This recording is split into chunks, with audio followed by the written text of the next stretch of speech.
بچهای دانشگاه رو ضبط میشه یا من خودم باید ضبط بکنم؟ متشکرم. مرسی. خب بچه‌ها شروع کنیم با بحث ایجنت AI که دیگه بیشتر از اینم وقت رو از دست ندیم. خب یه چیزی هم بگم، حالا من اینور دارم صفحه چتتونم میبینم و اگه سوالی هم باشه سعی میکنم اگه تمرکز رو از دست ندم جوابشو بدم و خب ارائه رو هم داشته باشیم. بچه‌ها توی نگاه اولین سوالی که پیش میاد اصلا این که ایجنت ها چی هستن و توی AI چه کاربردی دارن. توی دنیای هوش مصنوعی یه مفهومی داریم به اسم ایجنت. خیلی راحت بخوام بگم، یه سوالم اول پرسیدن که نه با کد نمیگم، ولی خب مثالای حالا اون ورک فلو ایناشو یکی دو تا بهتون نشون میدم و یه رودمپ کاملی هم بهتون خواهم گفت. بچه‌ها من سوالا رو سعی میکنم حالا نگه دارم آخر سر که تمرکز رو از دست ندم. توی دنیای هوش مصنوعی یه مفهوم گفتم داریم به اسم ایجنت یا همون عامل هوشمند. اما حالا این ایجنت دقیقاً چیه؟ یه سیستم باهوشه که میتونه خودش بدون که ما بهش خط به خط بگیم، یعنی بیایم هارد کد کنیم یا فلان، یه سری کار رو از همون روز اول شروع بکنه و تا آخرین چیزی که ازش میخوایم انجامش بده.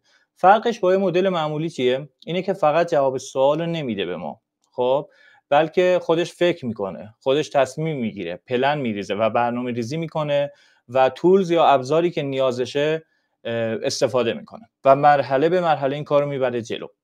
فرض کنید شما یه جعبه ابزاری دارید که ایجنت شما میتونه این ابزارها رو بشناسه، خب، و ببینه چی کار میخواد بکنه و بر اساس اون کاری که میخواد انجام بده کدومش به دردش میخورن. خب این یعنی خودش یه ورک فلوی داره، یه پایپلاینی داره، یه مسیر مشخصی از همون لحظه اول واسش طراحی شده که چجوری تصمیم گیری کنه. این ایجنت هایی که داریم در موردشون صحبت میکنیم فقط واسه چت کردن نیستن یا مثلا اینکه بخوام یه سری سوالو فقط جوابش بدم. خب خیلی کارهای پیچیده تری هم انجام میدن، حالا توی ادامه خواهیم دید که چه کارهایی میتونن انجام بدن. مثلا توی شرکت‌های آیتی، حالا شرکت‌هایی که تو حوزه آیتی ان یا میخوان اتوماسیون انجام بدن یا تو طراحی نرم افزارها خیلی میتونن کمک کنن، یا حتی مثل دستیار هوشمندی که میتونه در کنار کاربر حضور داشته باشه.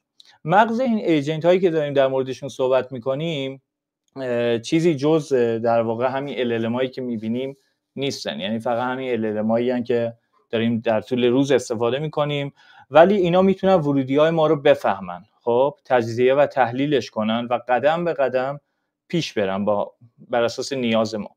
و حتی اگه وسط راه ببینن یه چیز دیگه ای لازمه، یه ابزار دیگه ای لازمه، خودشون اون ابزارا رو صداش میزنن و ازش استفاده میکنن. پس خلاصه ایجنت، اینکه ایجنت در واقع چه نقشی خواهد داشت، من اینجا میگم سه تا ویژگی خیلی مهمی داره. یکیش بحث همون خودمختاری و مستقل بودنشه که خودش میتونه تصمیم بگیره و یه کاری رو انجام بده. یکی بحث اون پایپلاین یا اون مسیر مشخصی که واسش طراحی شده و نهایتا اون تولزایی که داریم ازش استفاده میکنیم. حالا به همین سادگی نیست، اینا در واقع ویژگی‌های اصلیه که میتونه داشته باشه.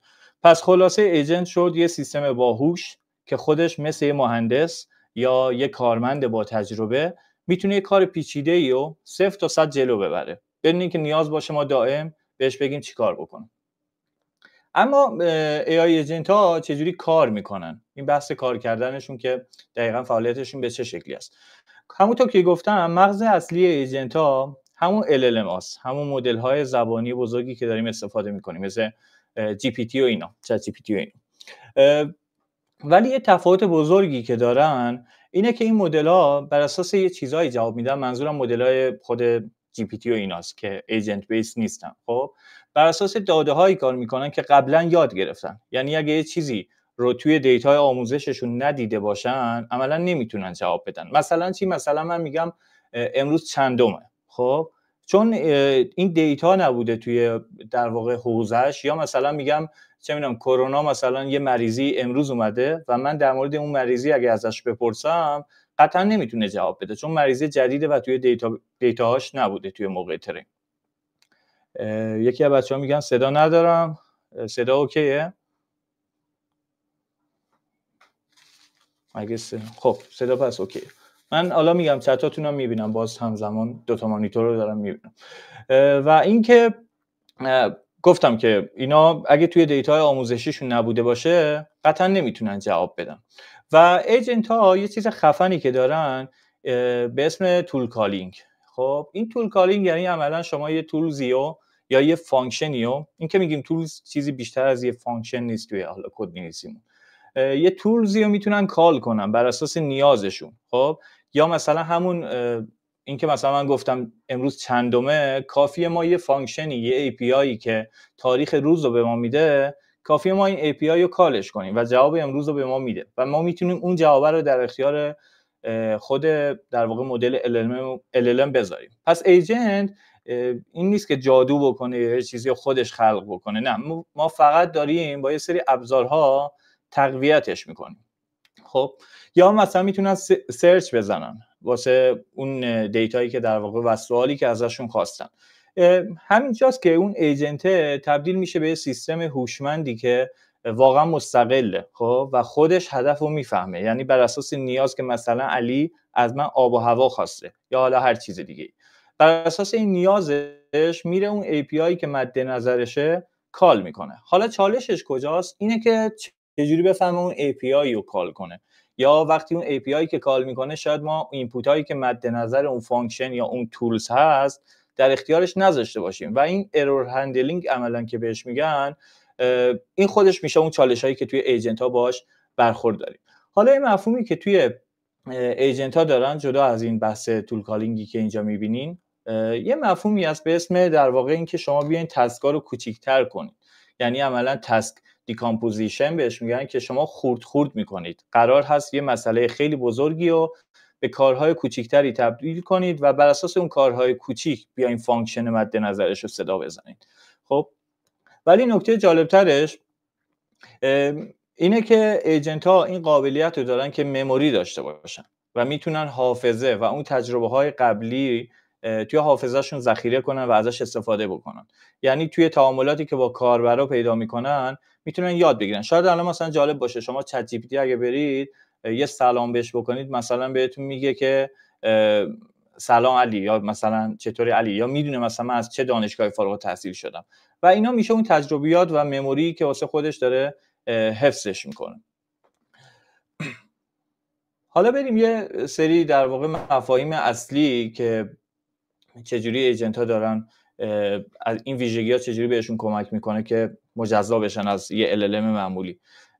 توی ایجنت ها درست خودش تصمیم میگیره یا اینکه چیکار کنه و کسی بهش نمیگه، ولی یه چیزی که خیلی مهمه یه چیزی به اسم هدف. یعنی شما باید گول داشته باشی و یه هدفی داشته باشی که دنبال چی و میخوای به چی برسی.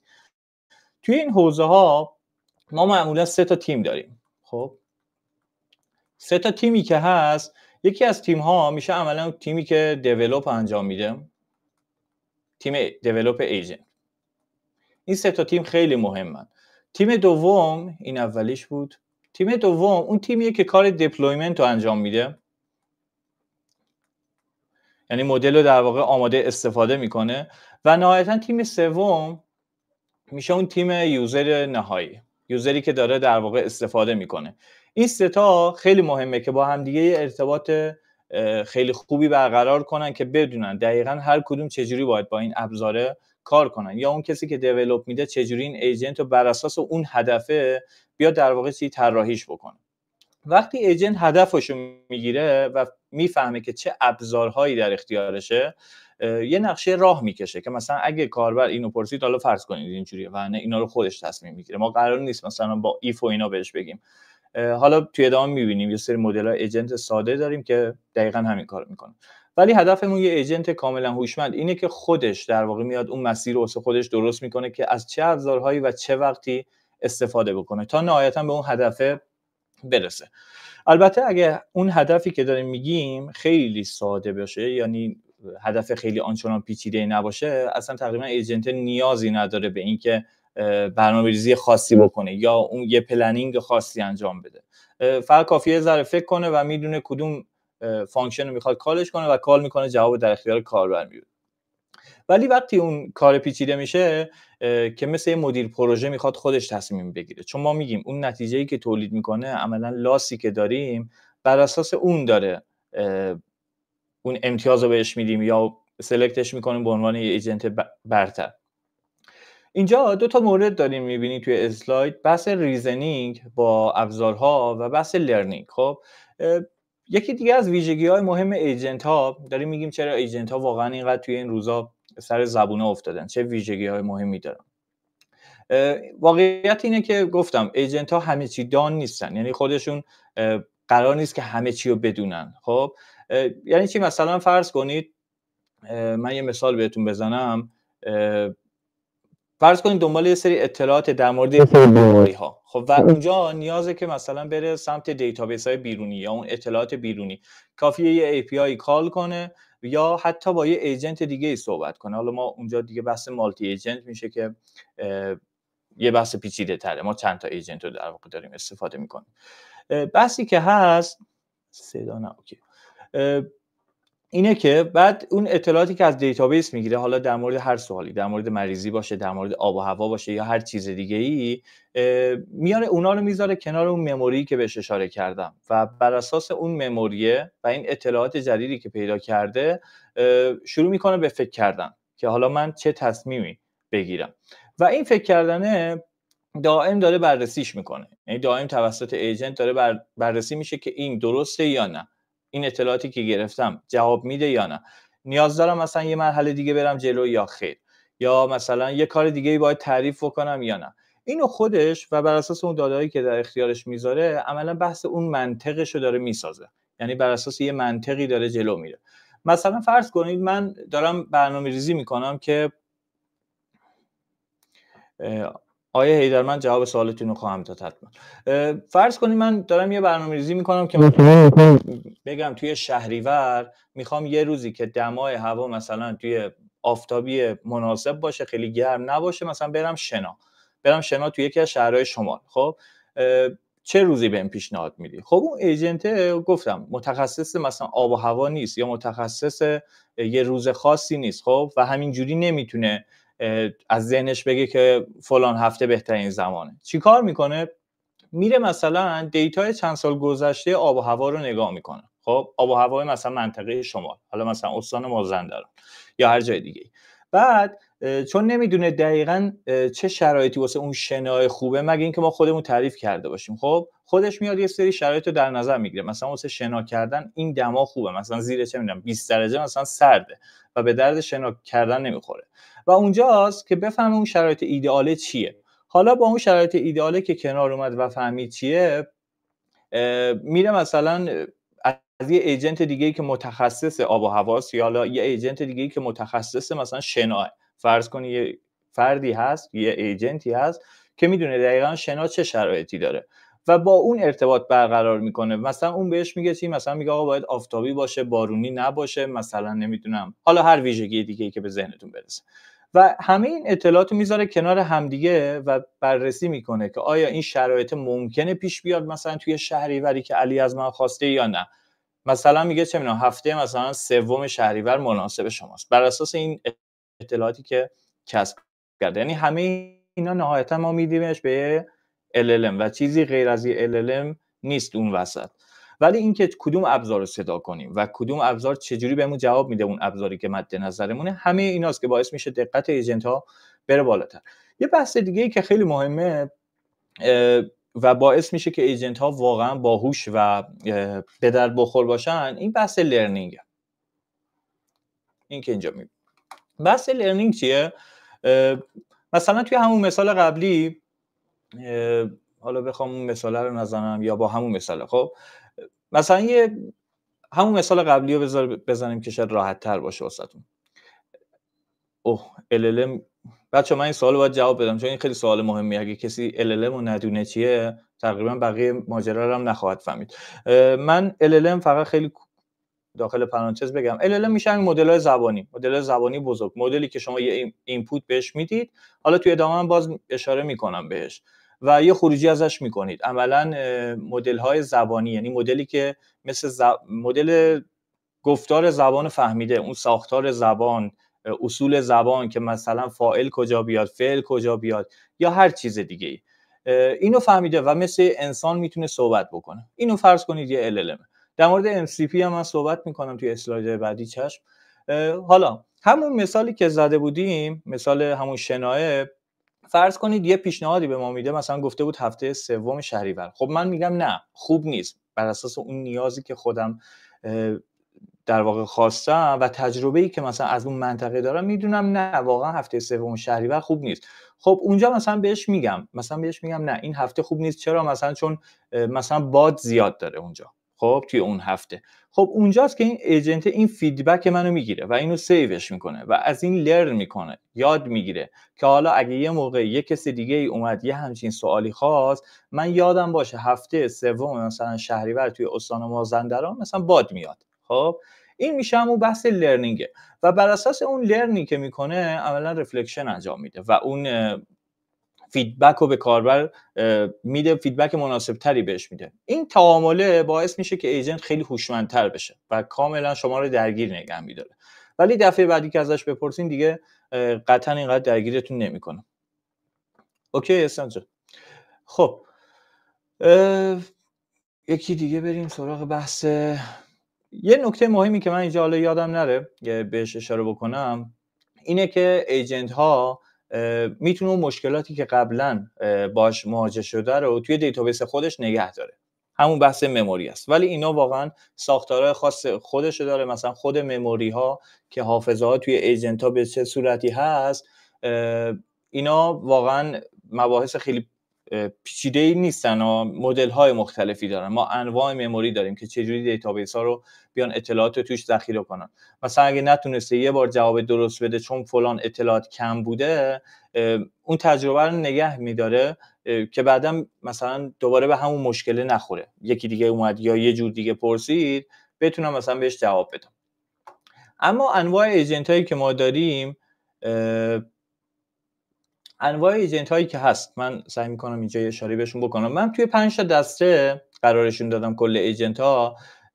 ایجنت اول که در واقع ایجنت ساده ایه که فقط یه سری کار خاصی رو انجام میده، یعنی واقعا نه اونقدر پیچیده است که مثل آدم بیاد فکر بکنه و نه اونقدر هم حالا ساده که مثلا هیچی نباشه، ولی خب میتونه تصمیم بگیره و شرایطی رو خلق بکنه. این ایجنت گفتم خیلی ابتدایی هن، خیلی سادن، یعنی اصلا فکر نمی‌کنن که قدم بعدی چیه. فقط بهشون گفته آقا مثلا اگه اسم یه شهری خاص یا یه آب و هوایی خاص، مثلا این فانکشن رو کالش کن. ولی اگه غیر از این باشه میمونه توش و نمیتونه هیچ کاری بکنه. مثلا چی؟ مثلا فرض کنیم ما یه دستگاه آبیاری اتومات داریم، همین آبیاری قطع چکونایی که توی خاک و این استفاده میشه. خب بهش گفتیم وقتی رطوبت خاک کم شد مثلا آبو بازش کن. خب فقط با یه ایف اینو بهش گفتیم. حالا اگه مثلا فرض کنی بارون شده و خاک گلالوده، یعنی واقعا نیازی به آب دادن نداره، ولی چون سیستم عقل نداره و خیلی ساده است، همونجوری ممکنه آبو باز کنه و اون چیزی که در واقع مد نظر ما هست نتونه ازش استفاده بکنه و بررسی نمیکنه. مثلا چه میدونم 2 ساعت پیش بارون اومده و این ممکنه باعث بشه که زمین خیس بشه و من دوباره نیام آبو باز کنم. اما مدل دوم که مدل های حالا مدل بیسن، یکم حالا داریم لول داریم میریم بالاتر که به اون پیشرفته هاش برسیم که کدومش پیشرفته تره. فرق اینا با اون نوع ساده قبلی اینه که فقط الان چیزی بهتون بگم، اون چیزی که الان میبینم واکنش نشون نمیدم، فقط چیزی که الان هست. خب بلکه یه مدل ذهنی هم از محیط توی خودشون دارن. خب یعنی چی؟ یعنی ایجنت الان میفهمه دقیقاً کجاست، قبلا چی دیده و چه جوری باید عمل کنه. خب یه مدل ذهنی از اون محیط پیرامونش واسه خودش درست کرده. اینجاست که اون بحث حافظه وارد میشه. یعنی اینجا حافظه داریم، اطلاعات گذشته رو داریم و میدونیم الان دقیقاً توی چه استیتی قرار گرفتیم. هر بار که ورودی جدید میگیرن این ایجنت های مدل بیس، مدلشون رو بروزرسانی میکنن بر اساس اون دیتای جدیدی که در واقع دارن میگیرن و این باعث میشه که توی محیطایی که همه چیز 100% واضح نیست هم بتونن کار کنن و هم یه سری قانون شرط و اینا واسه خودشون بذارن، ولی اونقدر پیچیده‌اش نکنن سر خودشون که نتونن در واقع به اون جواب برسن. توی بحث‌های دیگه ایجنت هایی که گول بیس هستن و در واقع دنبال هدفن که یه هدف مشخصی رو دنبال کنن و نهایتا به اون هدف برسن، حالا به هر قیمتی، اصلا مهم نیست. حالا اینجا منظور این که توی مورد چهارم اون هدفی ما انتخاب میکنیم که اپتیمایز باشه، یعنی عملا فرض کنیم من از یه نقطه میخوام برسم به میدون ونک، حالا به جایی میخوام برسم، توی قسمت سوم فقط میخوام برسم، اصلا مهم نیست حالا ترافیک باشه، چه میدونم جادهش به درد نخوره یا هر چیز دیگه ای. ولی توی مورد چهارم که یوتیلیتیه، عملا ما اونجا دیگه حساب میکنیم اون لاس فانکشن و اون کاستی که اون مسیره واسه ما ایجاد میکنه. یعنی توی مورد چهارم ایجنت واسش مهمه که چجوری میخواد به اون جواب برسه، حالا ترافیک باشه، حالا مثلا فاصله باشه، سرعت حرکت باشه، همه اینا رو سعی میکنه تنظیم بکنه و نهایتا اون جوابی که مد نظر کاربر هست رو بهشون بده. ساعت 7:30. خب یه سری حالا عامل‌های دیگه‌ای که هستن، بس همون عامل‌های لرنینگی ان که البته بالا یه اشاره بهشون کردیم که جزء یکی از ویژگی‌هاشونه، ولی لرنینگ ایجنت ها عملاً مثل یه آدم کاملا باهوشه، یعنی نه تنها یه هدفی داره و دنبال اون بهترین راه رسیدن به اون هدف است، بلکه حافظه داره، بلکه هر اتفاقی توی محیط داره میفته ضبط میکنه توی حافظش و هی خودش هم داره بهبود میده بر اساس اون تجربیاتی که داره کسبش میکنه. این مدل ایجنت، یعنی مدل لرنینگ ایجنت، 3-4 تا بخش داره که ما توی حالا الگوریتم‌های یادگیری تقویتی و اینا هم بهش میپرداختیم. یعنی توی این موردی که اینجا میبینین مثلا ما کریتیک و اینا رو داشتیم، توی آرل داشتیم، مثلا اکتر کریتیک داشتیم اینا. خب اینجا هم یه همچین موردی داریم که مثلا یه منتقدی هست، دو تا عملاً ویژگی مهمی داره، یکشون یک کاری انجام میده، یکشون منتقده، نقد میکنه که اون کاری که انجام داده چقدر میتونه خوب باشه. یعنی کنار ایجنت ها ممکنه یه همچین چیزی قرار بگیره، اون جوابی که ایجنت در اختیار ما میذاره، اون کریتیکه مثلا میاد که تصمیم میگیره که اون جواب چقدر خوب بوده یا چقدر بد بوده اون جواب. خب توی یوز کیس هایی که واسه AI ایجنت ها استفاده میکنن، حالا من 3-4 تاشون رو از یه سایتی برداشتم که رفرنساشو گذاشتم توی اسلاید آخر، علاوه حالا مطالب دیگه هم باز رفرنساش هست. یه اشاره به این بکنیم که چه کاربردهایی داره. یکی از کاربرداش بیشتر بحث اون تجربه کاربری بهتره. خب یعنی چی؟ فرض کن شما میری توی سایتی، یه اپلیکیشنی، به جای اینکه مثلا هی بری دنبال دکمه ها و دنبال سرچ و یا چه میدونم پیدا کنی مثلا از فلانی بپرسی یا نظراتو بخونی، چه کاریه؟ مثلا میرم با یه حالا دستیار مجازی و آره هستن، حالا من توی اسلاید نیاوردم ولی خب سعی می‌کنم یه اشاره‌ای بهشون بکنم بچه‌ها. به جای اینکه گفتم بریم سرچ کنیم مثلا توی دیجیکالا خودمون بگردیم، کافی اونجا یه چت بات باشه که ایجنت باشه و به همه چی وصل باشه، یعنی ابزارهای مختلفی اون پشت و توی بک اند دارن ایجاد میکنن و اون گفتگوی انسانیه رو که تشکیل میدیم، خب خیلی راحت‌تر میتونی سریع‌تر به اون چیزی که مد نظرت برسه. مثلا چی؟ مثلا من میگم میخوام یه فلان چیزی بخرم که مثلا قیمتش توی این مثلا بازه باشه یا سایزش اینقدر باشه، وزنش اینقدر باشه، رنگش اینقدر اینجوری باشه، حالا یا هر چیز دیگه، و اینا خیلی راحت‌تر میتونن اون خروجیه رو بهتون بدن چون به ابزار خیلی مختلفی وصلن. یا یکی از کاربردهای دیگه اش حوزه سلامته. توی مورد دوم، حوزه سلامت توی بیمارستان علاخصوص زمان به شدت ارزشمنده. خب یعنی میتونن واسه دکترها برنامه‌ریزی درمان بکنن، حتی ایجنت ها، که یه دارویی یا دقیقاً چه زمانی مصرف بکنن. سر همون هم دارو به موقع در واقع تجویز میشه و مصرف میشه، هم دکتر هم در واقع میدونه چه ساعتی کجا باشه و کجا قرار بگیره. یا توی حالا بحث‌های امرجنسی و عملاً توی مدیریت بحران‌ها، فرض کنید یه زلزله اومده، یه سیلی اومده، حالا عامل‌های هوش مصنوعی اینجا چه نقشی میتونن داشته باشن؟ اینا میتونن مثلا چه می‌دونم شبکه‌های مجازی رو زیر و رو کنن واقعاً به جورایی و کامل بفهمن که تو چه نقطه‌ای چه اتفاقی افتاده، و چون دسته‌بندی این اخبار توی حالا مواقع بحرانی خب خیلی سخته، ولی ایجنت‌ها چون کامپیوتر و ران میشه یه مدل، کاملا میتونن اینا رو بگیرن و بفهمن کی نیاز به کمک داره، کجا خراب شده، کجا گیر افتادن، و اون سریع ترین راه رو هم بر اساس همون هدفی که توی حالا اسلایدهای قبل بهش اشاره کردیم، اونم میتونیم بهش تزریق کنیم و بهترین پیشنهاد بده واسه درمان حالا مریضایی که هستن. یا حالا توی بحث‌های مالی و زنجیره تامین اینا فکر کنم بهش میگن سپلای چین، توی اینا هم چیکار میتونم بکنم؟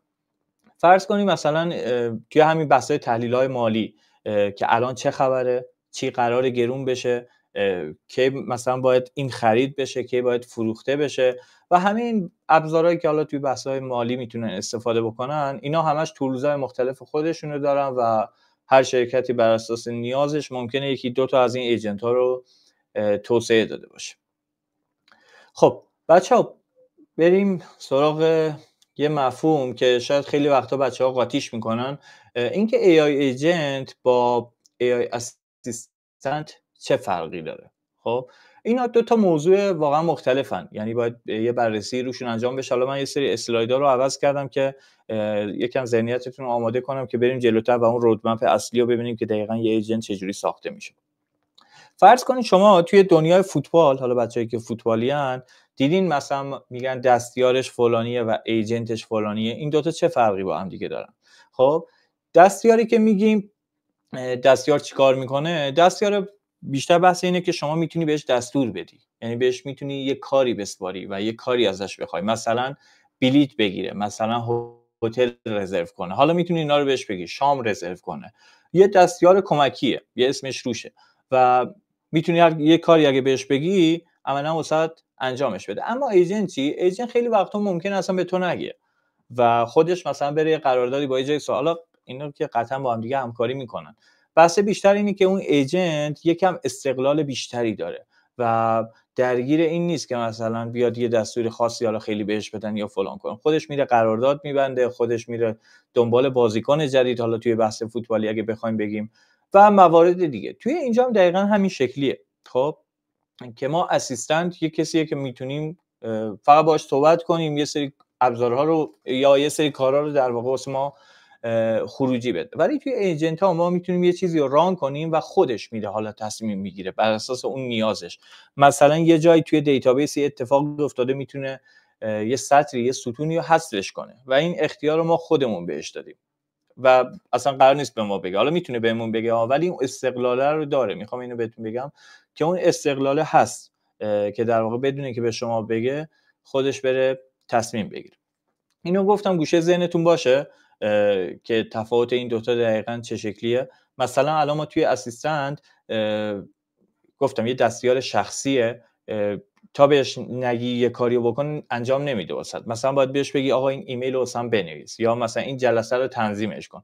ولی توی ایجنت ها خودش بر اساس نیاز میدونه که مثلا علی امروز مثلا 2 تا جلسه داره، خودش مثلا یه ساعتایی کدوم ساعت‌ها خالیه، خودش میره تایمر علی رو چک میکنه، میبینه کدوم ساعت‌ها خالیه، خب جلسه رو ست میکنه. یا یه کسی ایمیل داده، خب من خودم خبر ندارم ولی به ایجنت گفتم که آقا هر موقع ایمیلی اومد ایمیل رو چک بکن و بر اساس نیاز و اون متنی که داخل ایمیل هست بهش جواب بده، یعنی خودش میره این کارها رو بکنه. خب این از این. یه 2 تا مفهوم دیگه که اینم یه مقایسه انجام بدیم، بحث ایجنت AI و در واقع جن AI. این که جنراتیو AI ها چی هست؟ توی جنراتیو ها من این قلمو فعال کنم. جنراتیو AI اسمش روشه، عملا مدل های تولید کنندن، یعنی مدل هایی که میتونن کانتنت جدید و حالا تکست باشه، ویدیو باشه، وایس باشه، ویدیو باشه یا هر چیز دیگه ای میتونن تولید کنن. این چیزایی که در واقع توی الان میبینیم، حالا جمینای باشه، چت جی پی تی باشه یا هر مدل دیگه ای باشه، اینا مدل های عملا جنراتیو ان، مدل هایی که میتونن یه چیزی رو تولید کنن، یعنی بهشون میگی یه چیزی رو بساز و اون واسط بر اساس حالا اون تجربیاتی که از گذشته داره میاد میسازه. بیشتر هم نقش مثلا یه حالت همون تولید کننده شاید بگم بهتره، الکی یه چیزی سختش نکنم. ولی توی ایجنت ها نه اینکه فقط تولید میکنه، خب بلکه اون تصمیم گیری هم داره. یعنی اونجا توی جنراتیو AI شما خودت بهش میگید که بله حمیدزاده دقیقاً مولد. خب توی ایجنت ها شما توی جنراتیو ها فقط باید بهش بگی مثلا یه شخصیت اینقدی میخوام، مثلا لباسش اینجوری باشه یا فلان باشه یا هر چیز دیگه، کامل خودتون بهش میگید و بر اساس پرامپت شما و عملا اون سوالی که شما میپرسین بهتون جواب میده. ولی توی ایجنت ممکنه واقعا بر اساس مثلا من میگم یه شخصیت مثلا با لباس زرد مثلا چه میدونم 20 ساله کارتونی واسه من ترسیم بکن. توی ایجنتی که تولید تصویر میکنه، چون ریزن داره و منطق داره و حتی میتونه فکر بکنه، ممکنه اون وسط خودش مثلا به این فکر کنه، مثلا بگه علی نه به نظرم مثلا لباس زرد با شخصیت مثلا کارتونی، حالا نمیدونم مثلا درست باشه نه، مثلا به شخصیت کارتونی نمیاد، مثلا بهتره که لباسش قرمز باشه. یعنی خودش داره پیشنهاد میده بهت و اگه ببینه که واقعا اون منطقش به این روی این باور داره که مثلا اون چیزی که خودش فکر میکنه درسته، اونو میره انجامش میده. اما بریم سراغ، حالا یه توضیح خیلی کلی بدم روی این اسلایدام. بچه‌ها پس من اینجا گفتم توی جن ای آی ما قرار بود فقط یه سری کانتنت جدید تولید بکنیم، یعنی هدف اینه توی جنراتیو ای آی و این میشه همون LLM. خب این تعریف همون LLM هاییه که داشتیم که مدل زبانی بزرگ میشد عملا فارسیش. این چیزیه که توی مدل‌های LLM داریم. اما توی LLM ها ما به این صورت کار میکنیم، یه کوئری داریم. کوئری میشه چی؟ میشه همون سوال کاربر. یعنی مثلا شما میری توی چت جی پی تی سوال میپرسید، این میشه کوئری، اون سوال شما. یه چیزی هم داریم تحت عنوان پرامپت. پرامپت چیکار میکنه؟ پرامپت مثلا ما نمیبینیمش. ببخشید من گوشیم زنگ خورد چون به دوربین گوشیم وصلم. پرامپت میشه چی؟ پرامپت میشه اون نهایتاً میشه اون ورودی اصلی در واقع به شبکه. حالا شاید من شکل اینجا زد بد کشیدم و نه، نهایتاً اینجا جفتش اینا با هم ترکیب میشن و میشه پرامپت. مثلا چی؟ مثلا بهش گفتم تو یه چت بات مثلا 20 ساله‌ای، مثلا شخصیتت پسرونه است، دخترونه است یا هر چیز دیگه. اینا چیزاییه که ما نمیبینیم توی، حالا منظورم خود اون پرامپت نیست، یه سری رول ها و دستوراتی که توی قالب مدل قرار داده. مثلا اوپن ای آی اومده گفته شما هر سوالی ازت پرسیدم مثلا نژاد پرست نباش. خب نژاد پرست نباشی. حالا من که سوال میپرسم، این کوئری که دارم به علاوه این چیزایی که اینجا بهش گفتن و توی بک اند عملاً بهش اضافه شده، حالا اون رولزایی که اینجا گذاشتن، اون رولزا هم بهش اضافه میشه و نهایتا این میشه اون پرامپتی که میره داخل شبکه. یعنی شما هر چقدر مثلا برید اونجا نژاد پرست یا مثلا بگید آیا چت جی پی تی مثلا فوش بده یا یه چیز بدی بگو، احتمال زیاد چیزی بهتون نمیگه، چون قبلا بهش تاکید کردن. یعنی این میاد میچسبه، انگار متنش اینو داره میبینه، جفت اینا رو میبینه، فقط سوال شما رو نمیبینه. حالا یه سری اذیتاش کردن، یعنی اینجا مثلا میان مدل‌ها رو اذیت میکنن. من 1-2 سال پیش بود اتفاقا میومدن حالا چت جی پی تی اینا رو اذیت میکردن، سوالای عجیب غریبی ازش میپرسن و جواب ازش میگیرن. مثلا میگن سورس کد چه شکلیه یا چه اطلاعات محرمانه‌ای مثلا در مورد فلانی داری، چون اینا اطلاعات واقعا حساسی هستن. یعنی قرار نیست در مورد شخصیت‌های یهو اطلاعات خاصی و به روز بدن، واسهشون مشکل ساز میشه. و اونجا مثلا چت جی پی تی جواب نمیده چون تاکید کردن بهش که جواب مثلا افراد، حالا اطلاعات شخصی افراد رو در اختیار کسی نذاره. ولی اونقدر تحقیرش میکنن، اونقدر اذیتش کرده بودن که واقعا جواب گرفته بودن. مثلا من یکی از کوئری هایی که دیده بودم، هی سعی کرده بود چت جی پی تی جواب نده و اومده بودن تو سرش زده بودن که مثلا خاک تو سرت که تو مثلا اینقدر توانایی نداری که خود تصمیم بگیری و بقیه دارن واسط مثلا نقشه میکشن. و این بنده خدا احساسی شده بود و جواب داده بود، واقعا یه چیزایی گفته بود که نباید میداد. حالا خلاصه این یه LLM ساده‌ایه که ما اینجا دیدیم و به این صورت داره کار میکنه. اینجا یه مشکلی که داریم، گفتم این LLM ها یه دیتایی توی ترینشون داشتن که باهاش ترین شدن و بیشتر از اون چیزی دیگه ای نمیبینن. یعنی کاربر اگه سوال دیگه ای بپرسه که سوال جدید باشه و توی این دیتا ست نبوده باشه، عملا نخواهد فهمید. خب حالا اومدن چیکار کردن؟ چند تا تکنیک اینجا دارم ذهنتون واسه اون ایجنت آماده میکنم که ایجنت دقیقاً چه چیزایی توش داره و چه چیزایی بهش اضافه کرده به این LLM. یه چیزی تعریف شد تحت عنوان رگ که حالا من نگه می‌دارم توی اسلاید بعدی یه توضیح کوتاهی بهتون میدم. بحث مموری رو داشتیم که گفتیم حافظه رو مدیریت میکنه. بحث این که به حالا اکسترنال سورس دسترسی داره، مثلا دیتابیس. خب فرض کنید ما چتباتمون مثلا تا 2022 ترین شده، ولی یه مریضی توی سال 2024 اومده. خب و این نداره در واقع دیتا رو. خب نه احساس نه، شما دارید، حالا من شاید کلمه بدی به کار بردم در مورد اون احساسه، منظورم این احساسی شده بود، یعنی واقعا اینقدر بهش گفته بودن که این دیگه واقعا جواب داده بود بیرون، یعنی شاید هم احساسی هم شده بوده، اینجوری مجبورش کرده بودن. حالا میتونم پیداش کنم بعداً در اختیارتون بذارم. گفتیم توی سال 2024 یه مریضی جدید اومده، یا حالا یه اتفاق عجیبی افتاده، مثلا الان یه جنگی شده، یه دعوایی شده، یا هر چیز دیگه ای، و توی این 2022 ما نداریمش. خب اینجا چیکار میکنن؟ ولی توی دیتابیس ها هست، میتونن وصلش کنن مثلا به دیتابیسش در مورد اطلاعات جنگ، در مورد حالا اطلاعات مریضی ها یا هر چیز دیگه ای، و خودش بر اساس نیاز میتونه بره کال کنه و اون دیتابیس اطلاعاتش رو بگیره و نهایتا توی جواب کاربر تحویلتون بده. الان مورد بعدی هم هست، اون تولزایی هم که داریم استفاده میکنیم که بهتون گفتم بر اساس نیاز، این داکتاکو عملا یه سرچ انجینه که استفاده میشه ازش، یا مثلا ما یه تولز داریم ویکی‌پدیا، مثلا شما میگید شخصیت فلانی کی بود، خب ما یه تولزی داریم به اسم ویکی‌پدیا که این LLM وقتی میبینه که یکی داره در مورد شخصیت یه آدمی صحبت میکنه، تشخیص میده که این احتمالاً تو ویکی‌پدیا من میتونم جوابشو بگیرم، و سرچ میکنه توی ویکی‌پدیا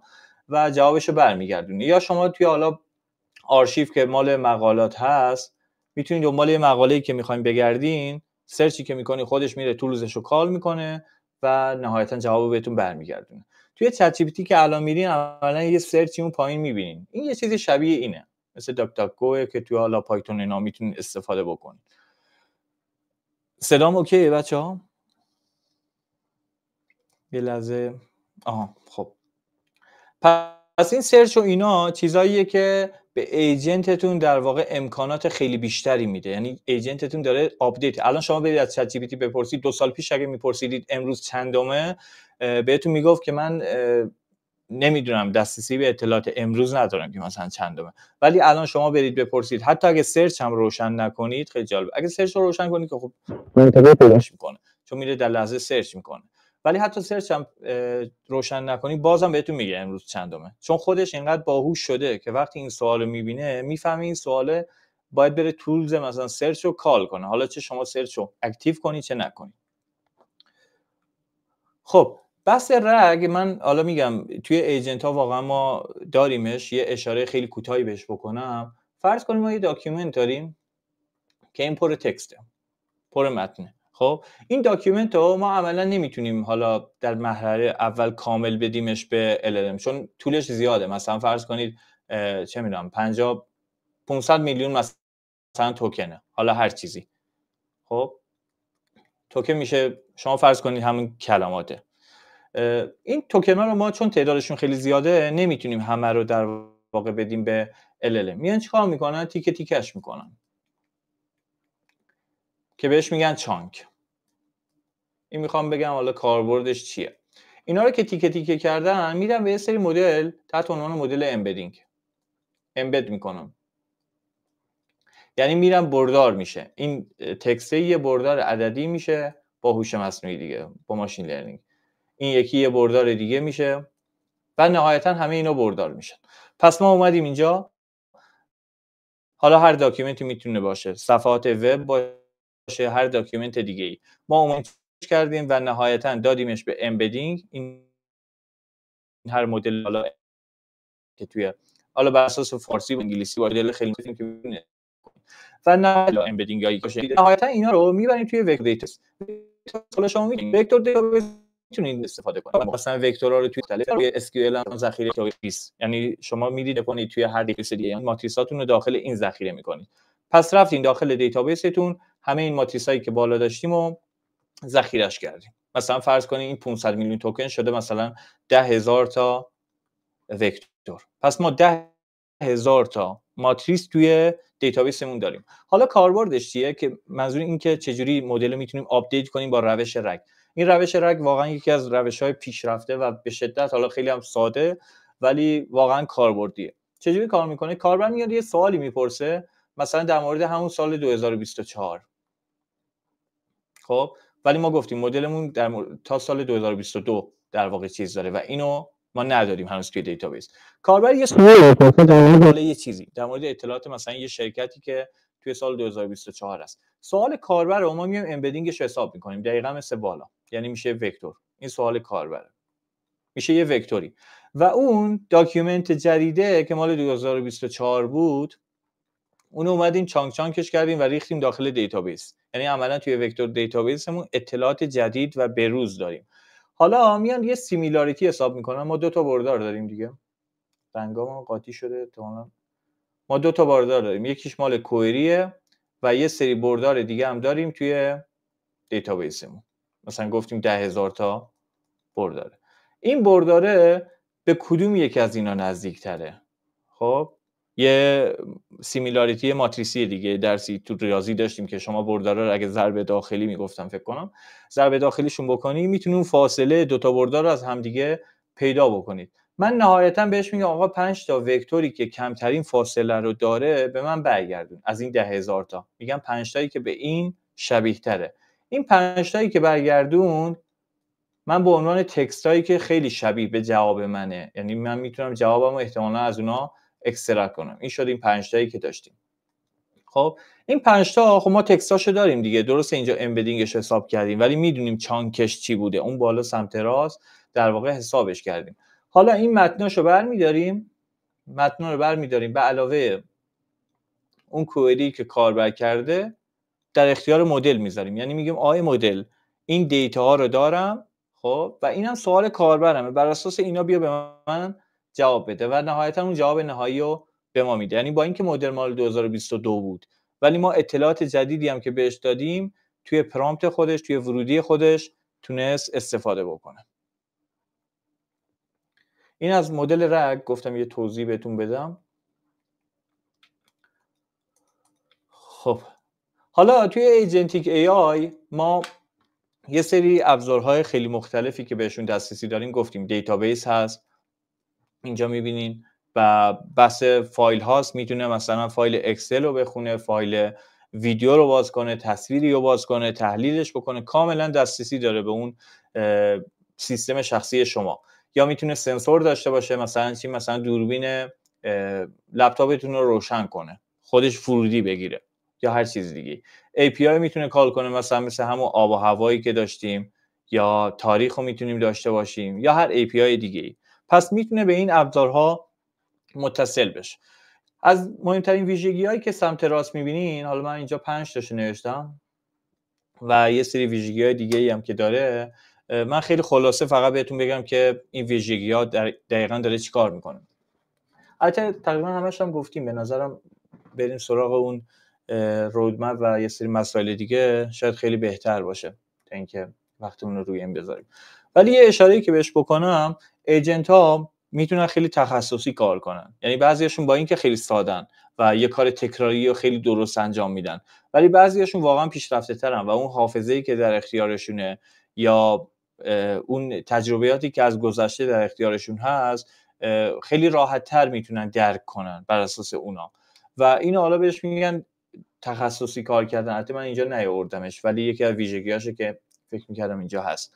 ولی الان مثلا یکی دیگه از روش‌ها که همون گل بود که عملا هدفمند بحث داینامیک اینتراکشن، این که اینجوری بر اساس اون سوال شما و چیزی که ازش می‌خواین در لحظه میتونه تصمیم بگیره که الان مثلا علی اینو خواست. شاید مثلا من تا الان به من پیشنهاد میکرد همیشه سرعت رانندگی مثلا بین 80 تا 100 کیلومتر بر ساعت باشه، ولی یه جا ممکنه یهو به من بگه علی گاز بده، مثلا 120 برو. چرا؟ چون میدونه یه موقعیت خطرناکیه و من در لحظه باید تصمیم جدیدی بگیرم.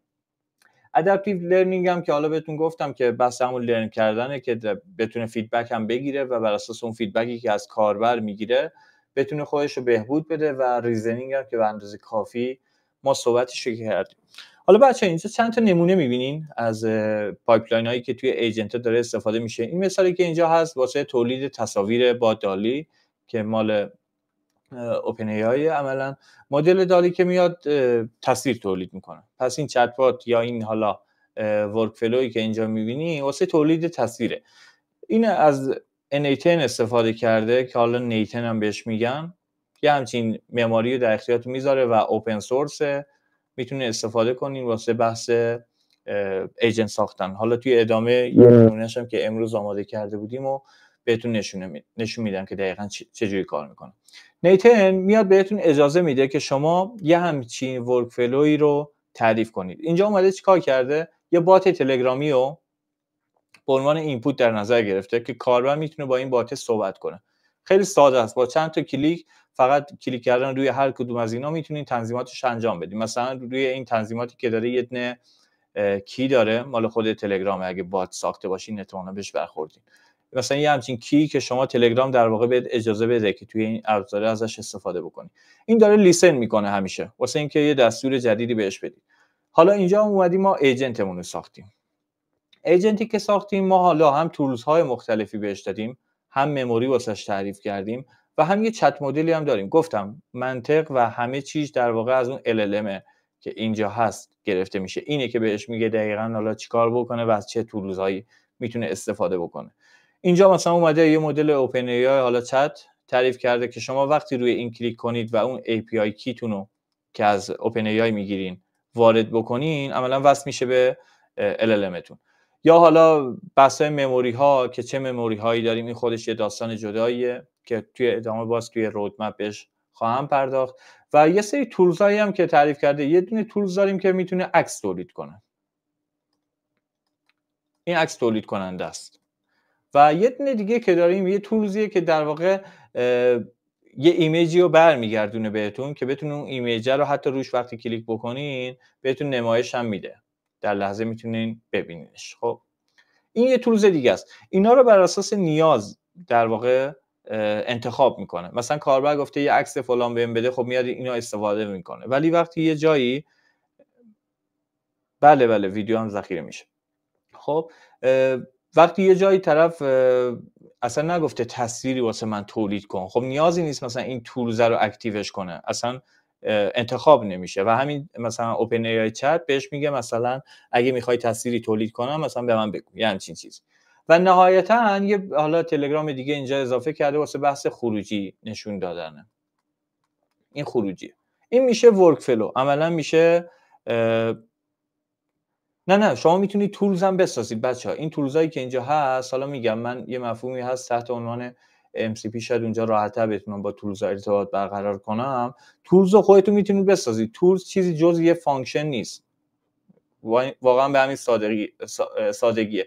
شما یه دف میزنید، یه اسمی بهش میدید، یه سری اینپوت دارید. حالا اینقدر به این سادگی نیست ولی واقعا همینه. و یه سری اینپوت میگیرید. حالا میتونید اسمشو بذارید چه میدونم تولز سلام، مثلا هر موقع کالش کنید بهتون ریترن میکنه سلام. خب و توی مثلا LLM تون این تولزا رو در واقع بهشون معرفی میکنید از طریق MCP که بهش خواهیم پرداخت. که مثلا میگیم آیه LLM، خانم LLM، حالا نگن یه موقع فقط آقا رو میگیم. این تولزا در اختیارت هست. اگه یه موقع مثلا یکی خواست مثلا سلام بکنه، میتونی با این تولزه جوابشو بدی. اگه یکی خواست عکس تولید کنه، من اینو دارم. اگه یک کسی آب و هوا خواست، میتونی آب و هوا رو کالش کنی. البته اینجوری بهش نمیگیم. A to A هم من یه اشاره بهش میکنم، ایجنت تو ایجنت. اینا مباحث حالا یه ذره پیشرفته ترن ولی خب باز یه اشاره بهش خواهم کرد. این یه نمونهشه که من گفتم ببینین. یه نمونه دیگه ای که هست، من اینو پاک بکنم. یه نمونه دیگه اینجا میبینین، این یه ایجنت توی لنگچینه، خیلی هم مموری معروف و خیلی مموری قشنگی داره. میاد چیکار میکنه؟ مموری SQL. یعنی شما اینجا قرار هست با دیتابیس SQL یا حالا دیتابیس های CSV و XLSX و هر فرمتی که حالا توی حالت SQL هم میتونید صحبت کنید. چیکار میکنه کاربر؟ میگه ما به جای این که بیایم این دیتابیسی که اینجا داریم و بیایم کد SQL تولید کنیم، چون شاید خیلی نتونن SQL اصلا بزنن، اصلا بلد نیستن. خب چیکار کنیم؟ بیایم ما سوالمون رو خیلی راحت بپرسیم. مثلا من میگم تعداد مشتری های بالای مثلا 50 سال. خب اینو میتونین یه کوئری بکنین دیگه توی SQL. مثلا میشه چه میدونم select فلان فلان، خب که جایی که مثلا ایجش بزرگتر از 50. اوکی واضحه بچه‌ها؟ اینو میتونین در واقع SQLش کنین. حالا من به جای اینکه من اینو نمیدونم، آقا من اینو بلد نیستم اصلا، این سوالمو که گفتم تعداد مشتریای بالای 50 سال میدم به LLM. خب این داخل یه ایجنته، میخوام داخل یه ایجنت رو بهتون بگم که چه اتفاقی میفته. LLM من میره یه دونه SQL واسه من تولید میکنه بر اساس اون سوالی که من بهش گفتم که تعداد مشتری‌ها چقدره. خب یه کوئری تولید میکنه. حالا من اینجا میتونم ران کنم این کوئری رو، ولی قرار نیست حتما ران بکنه من جواب بگیرم، چون ممکنه مثلا اشتباه سینتکسی داشته باشم یا اصلا جواب غلطی باشه، و وقتی غلط سینتکسی باشه این ارور میده. این که ارور میده دوباره برمیگرده به LLM یه دونه دیگه تولید میکنه. اگه یادتون باشه گفتم توی ایجنت ها ما حافظه داریم، یعنی این میدونه که آقا من اینو تولید کردم و ارور گرفتم، پس نیام دوباره همونجوری تولید کنم، بیام یه جور دیگه تولید کنم. و اینقدر این لوپه که اینجوری میره و برمیگرده انجام میشه تا نهایتا بتونه یه کوئری درست تولید کنه. مگه اینکه حالا تایم آوت بده که اون دیگه بحثش جداست، یعنی واقعا مدل نتونسته اون SQL رو تولید کنه یا سوال خیلی سوال واضحی نبوده. حالا سوالو که فرض کنیم ما SQLی که تولید کردیم SQL درستی بود و یه جوابی به ما برگردون. مثلا SQL چیزی که برمیگردونه وقتی شما اون سوالو میپرسید مثلا میگه 100 تا مشتری بالای 50 سال داریم، ولی این 100 تا رو ما نمیتونیم به کاربر بگیم مثلا یهو به کاربر جواب بدیم 100. خب کاربر این نمیفهمه که چیکار میکنه. میام چیکار میکنیم؟ این 100 رو میدیمش به LLM دیگه، جوابی که از SQL اومده. یعنی میگم آیا LLM ما این کوئری رو پرسیدیم، مثلا گفتیم تعداد مشتری ها و جوابی که به ما داده، انسری که داده مثلا شده 100. اینجا نهایتا اون LLM دومی جواب درست حسابی بهمون میده. مثلا میگه چی؟ میگه تعداد مشتری های بالای 50 سال 100 نفر میباشد. اوکی؟ این یه ایجنت دیگه است، یه نمونه ایجنتی که واسه SQL توی لنگچین هست و کدش هم کامل هستش، اصلا خیلی هم راحت استفاده کردنش. اما یه مفهوم دیگه ای که داریم بحث اینه که قبل از اینکه اصلا بخوام از ایجنت استفاده کنیم یا حتی موقعی که در واقع داریم استفاده میکنیم چه چیزایی نیاز دقت کنیم بهشون. اینا خیلی بحثای مهمی ان بچه‌ها که فراموش نکنید، یعنی حواستون واقعا باید باشه. ایجنت ها هر چقدر که میتونن کمک کنن دقیقاً آزمون خطا میکنه تا جوابو پیدا کنه. البته گفتم حتما قرار نیست جواب پیدا کنه، مثلا شاید 100 بار بره دنبال این، یعنی اگه بفهمه ایجنت خیلی داره درگیر میشه میتونی هندل کنی دیگه اون ارور رو. مثلا آقا اگه 10 بار تلاش کردی و نشد مثلا دیگه نگه دار، چون کاربر تو اونجا نمیتونی یه سوال بپرسه و تو 10 ساعت نگهش داری. سر همین تایم آوت میده. خب چه نکاتی مهمه که ما حواسمون بهش باشه وقتی داریم با ایجنتیک AI کار میکنیم؟ چند تا نکته هست، من اینجا حالا سعی میکنم چیز کنم. یکی بحث کنترل کردنه که ما بتونیم کنترلش کنیم. یعنی چی؟ یعنی ایجنت ها ممکنه تصمیم هایی بگیرن که اشتباه یا غیر قابل پیش بینی باشن. خب باید ما یه راه کنترلی بذاریم که همیشه اینو چک کنیم. حالا مانیتورینگ انجام میدیم یا هر چیزی، این خیلی مهمه انجام بشه. خب علاوه در کارهایی که حالا حساسن و تصمیم سازن، یعنی ممکنه یهو یه چیزی رو مثلا واسه خودش ایمیل کرده یه جایی که نباید ایمیل میکرده یا هر چیز دیگه. اینا خیلی اتفاقای خوب بدی هن. اینا خیلی باید حواستون باشه.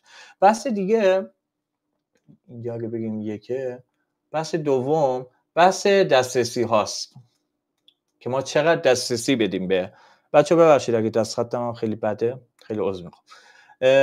گفتیم ایجنت ها میتونن API کال کنن، خب میتونن توی اینترنت سرچ کنن، میتونن به دیتابیس، خب این خیلی مهمه، میتونن به دیتابیس وصل بشن، میتونن فایل پاک کنن.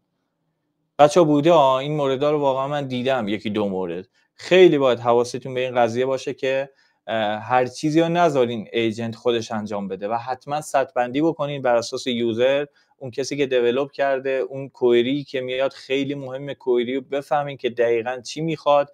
و مثلا یه ایجنتی که قراره مثلا چه میدونم یه گزارشی بسازه، واقعا نباید بتونید دیتابیس دسترسی داشته باشه و یه موقع بزنه کل دیتابیس رو بترو کنه.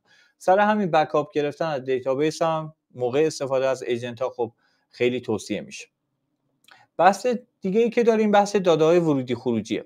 اینکه ورودیمون دقیقاً چی هست و چه خروجی قراره تولید بکنیم. همون تقریبا چیزی که بهش اشاره کردم که ما یه سری ولیدیشن رول باید بذاریم که ولیدیت کنیم این سوالی که کاربر میپرسه واقعا معنیش چیه. یا مثلا من دارم با یه بچه 10 ساله دارم صحبت میکنم طبق اون چیزی که تجربهشو دارم، پس هر جوابی بهش ندم. یا مثلا جوابی که دارم تولید میکنم نژاد پرستانه نباشه، چه میدونم توهین آمیز نباشه و همچین چیزایی. بحث دیگه که داریم حالا آیت سومی رو که بحث ورودی خروجی بود. توی بحث چهارم بحث مصرف منابع هست. مصرف منابع یعنی چی؟ فرض کنید ما یه ایجنتی گذاشتیم همون SQL مثلا بود. فرض کنید یکی از دوستان گفتن خب اینقدر تکرار میکنیم. همون تکرار کردن هزینه داره.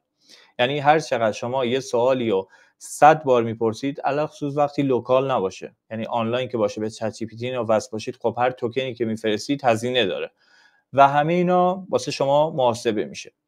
و بحث دیگه که هست این که چند تا ابزار رو ممکنه در لحظه کال کنن و این کال کردنه و این عملیات زنجیره‌ای که داره انجام میشه همش هزینه است و باید بررسی بکنید که واقعا میصرفه الان مثلا انجام بدم یا نه. این سوالو بیخیال شم، شاید واقعا سوال مشکل داره و بیام سوال درستش کنم.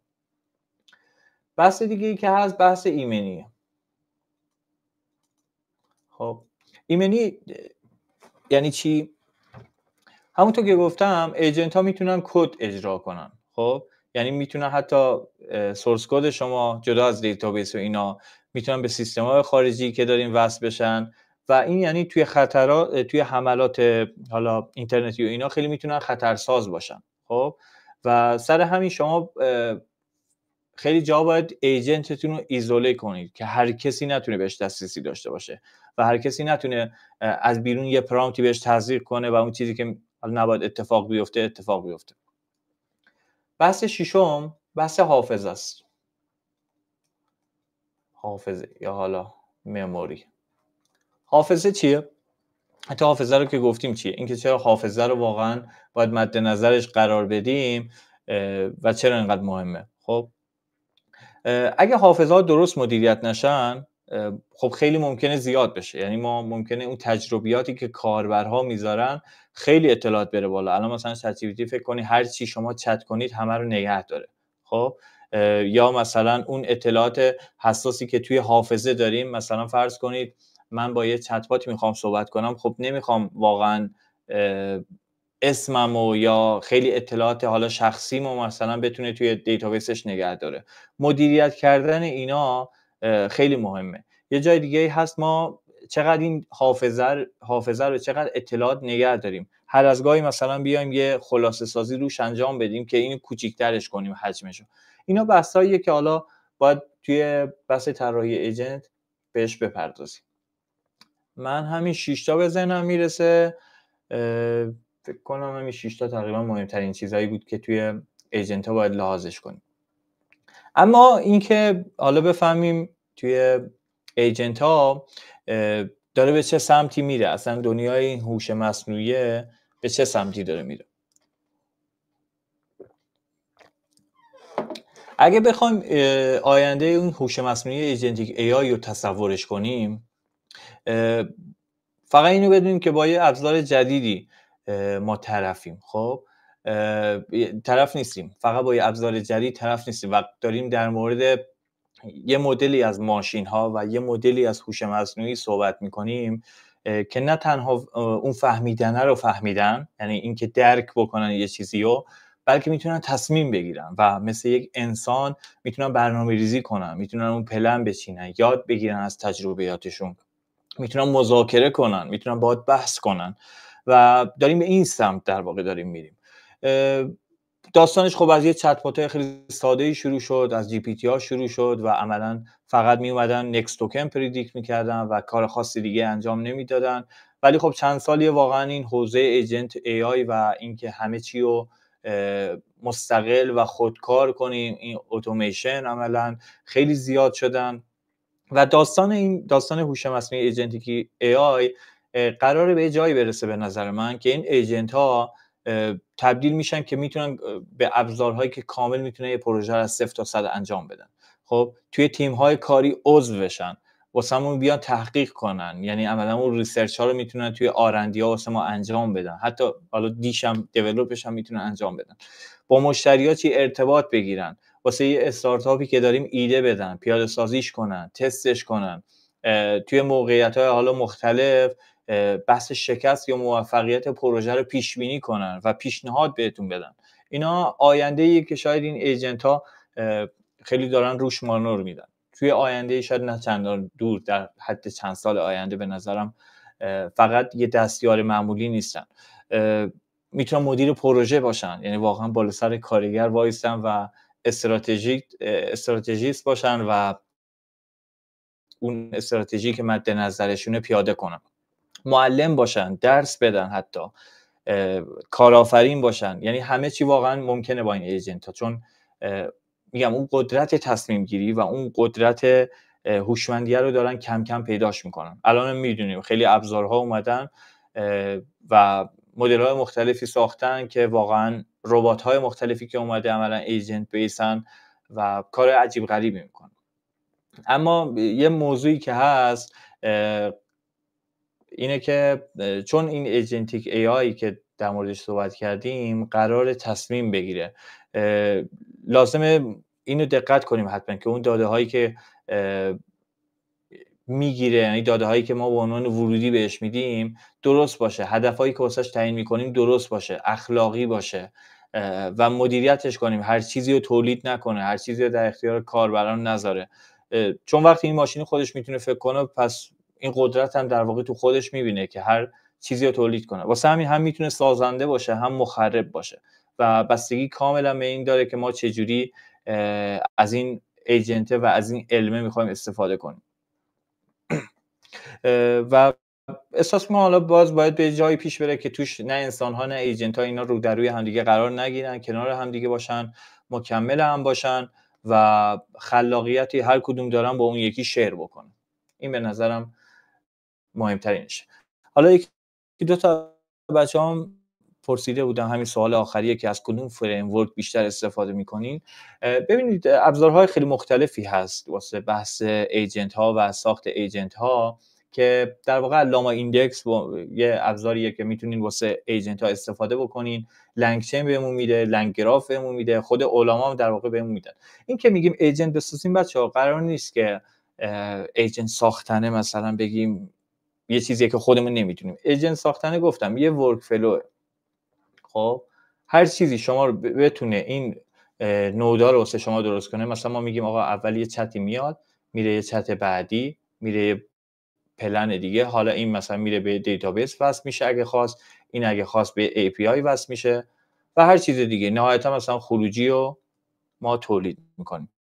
این میشه ایجنت. یعنی ایجنت چیزی غیر از ساختن این نودها نیست، فقط داخل اینا این لنگ چین و لنگ گراف و لاما ایندکس اومدن کمک میکنن واسه ساختن راحت تر این نودها و این گراف ها اگه حالا بهش بگیم، و این ورک فلو، این پایپلاین، اینا میشن ایجنت.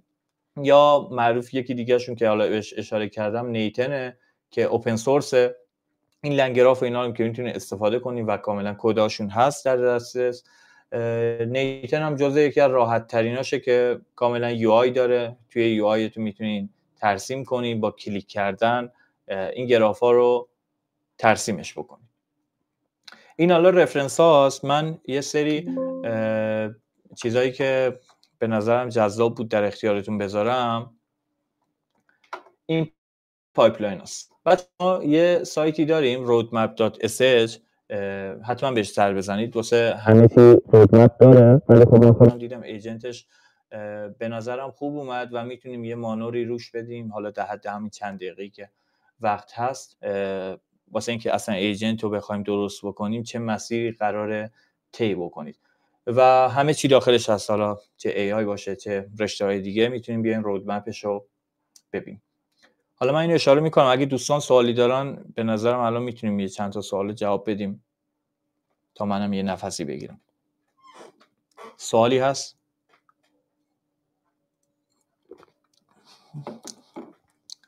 اگه سوالی نیست که بریم سراغ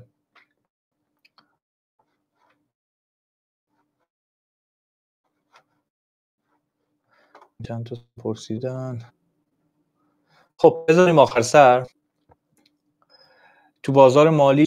ببین من حالا کار بحث حوزه مالی کار نکردم ولی واقعا جزء یکی از استفادهایی که همیشه توی ایجنت ها گفتن توی حوزه مالی هست و منطقی هم هست. یعنی هرچی نگاه میکنی یه ابزاری که API بتونه قیمت ها رو بگیره و با اون تولزا ارتباط برقرار کنه.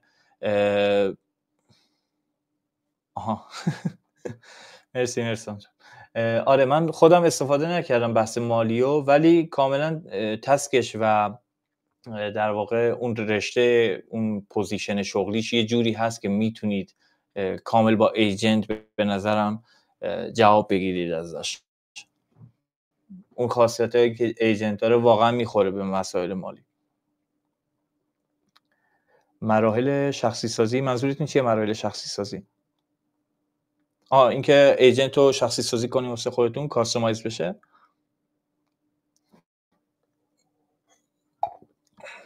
خب شخصی سازی که کاملا بر اساس نیاز شماست. اینکه شما باید ببینید چی میخواین و دنبال چی هستین. مثلا چه میدونم یکی دنبال تنظیم قرارداد، خب یا یکی دنبال ایمیل فرستادن، یکی قراره مثلا جلساتش رو مدیریت کنه. بر اساس اون نیازتون باید ببینید چه تولزی و چه ابزاری میتونه کمک کننده به شما باشه. دقیقا همینطوریه. باید بر اساس اون نیاز خودت بیایید طراحی کنی. مثلا اینجوری نیست که من بگم شخصی سازی. شاید من توی همین نیتنی که میرم واسه سرگرمی خودم هی مثلا بات تلگرام میذارم میگم عکسم تولید کنه. یه جایی هست مثلا میگم خب وایس تولید کنه ولی یه جایی میبینم نه نیازی به وایس ندارم واقعا. الان من مدل رو نیاوردم بالا وگرنه با نیتن خیلی کاری نداره. یه دونه بزنید N8N فارسیه N8N همین سایت هست. این سایت در واقع برین داخلش این گیت هابشه میتونین استفاده بکن و اوپن سورس خیلی هم راحته میتونین داخلش برین. حتی من میتونم اینجا چند تا مثال بهتون نشون بدم که قبل از کلاس اتفاقا من درستش کردم. اگه تصویر رو ببینین اینجا ما حالا من 2 تا با نیتن ساختم. یکی که سمت چپ در واقع اینی که اینجاست. اینا قلمم کار میکنه. اینی که اینجاست این همون رگه. یعنی ما اومدیم اینجا رگ و ایجنتش کردیم. خب همین قبل در واقع وبینار گفتم بسازم که بچه‌ها شاید یکم بیشتر آشنا بشن. بحثش چیه؟ همون آپلود فایله و امبدینگ رو یادتونه گفتم چانک میکنه و در واقع توی دیتابیس سیوش میکنه. این یه ایجنتیه که ما یه ابزاری بهمون داده واسه آپلود کردن. تصویر رو ندارین؟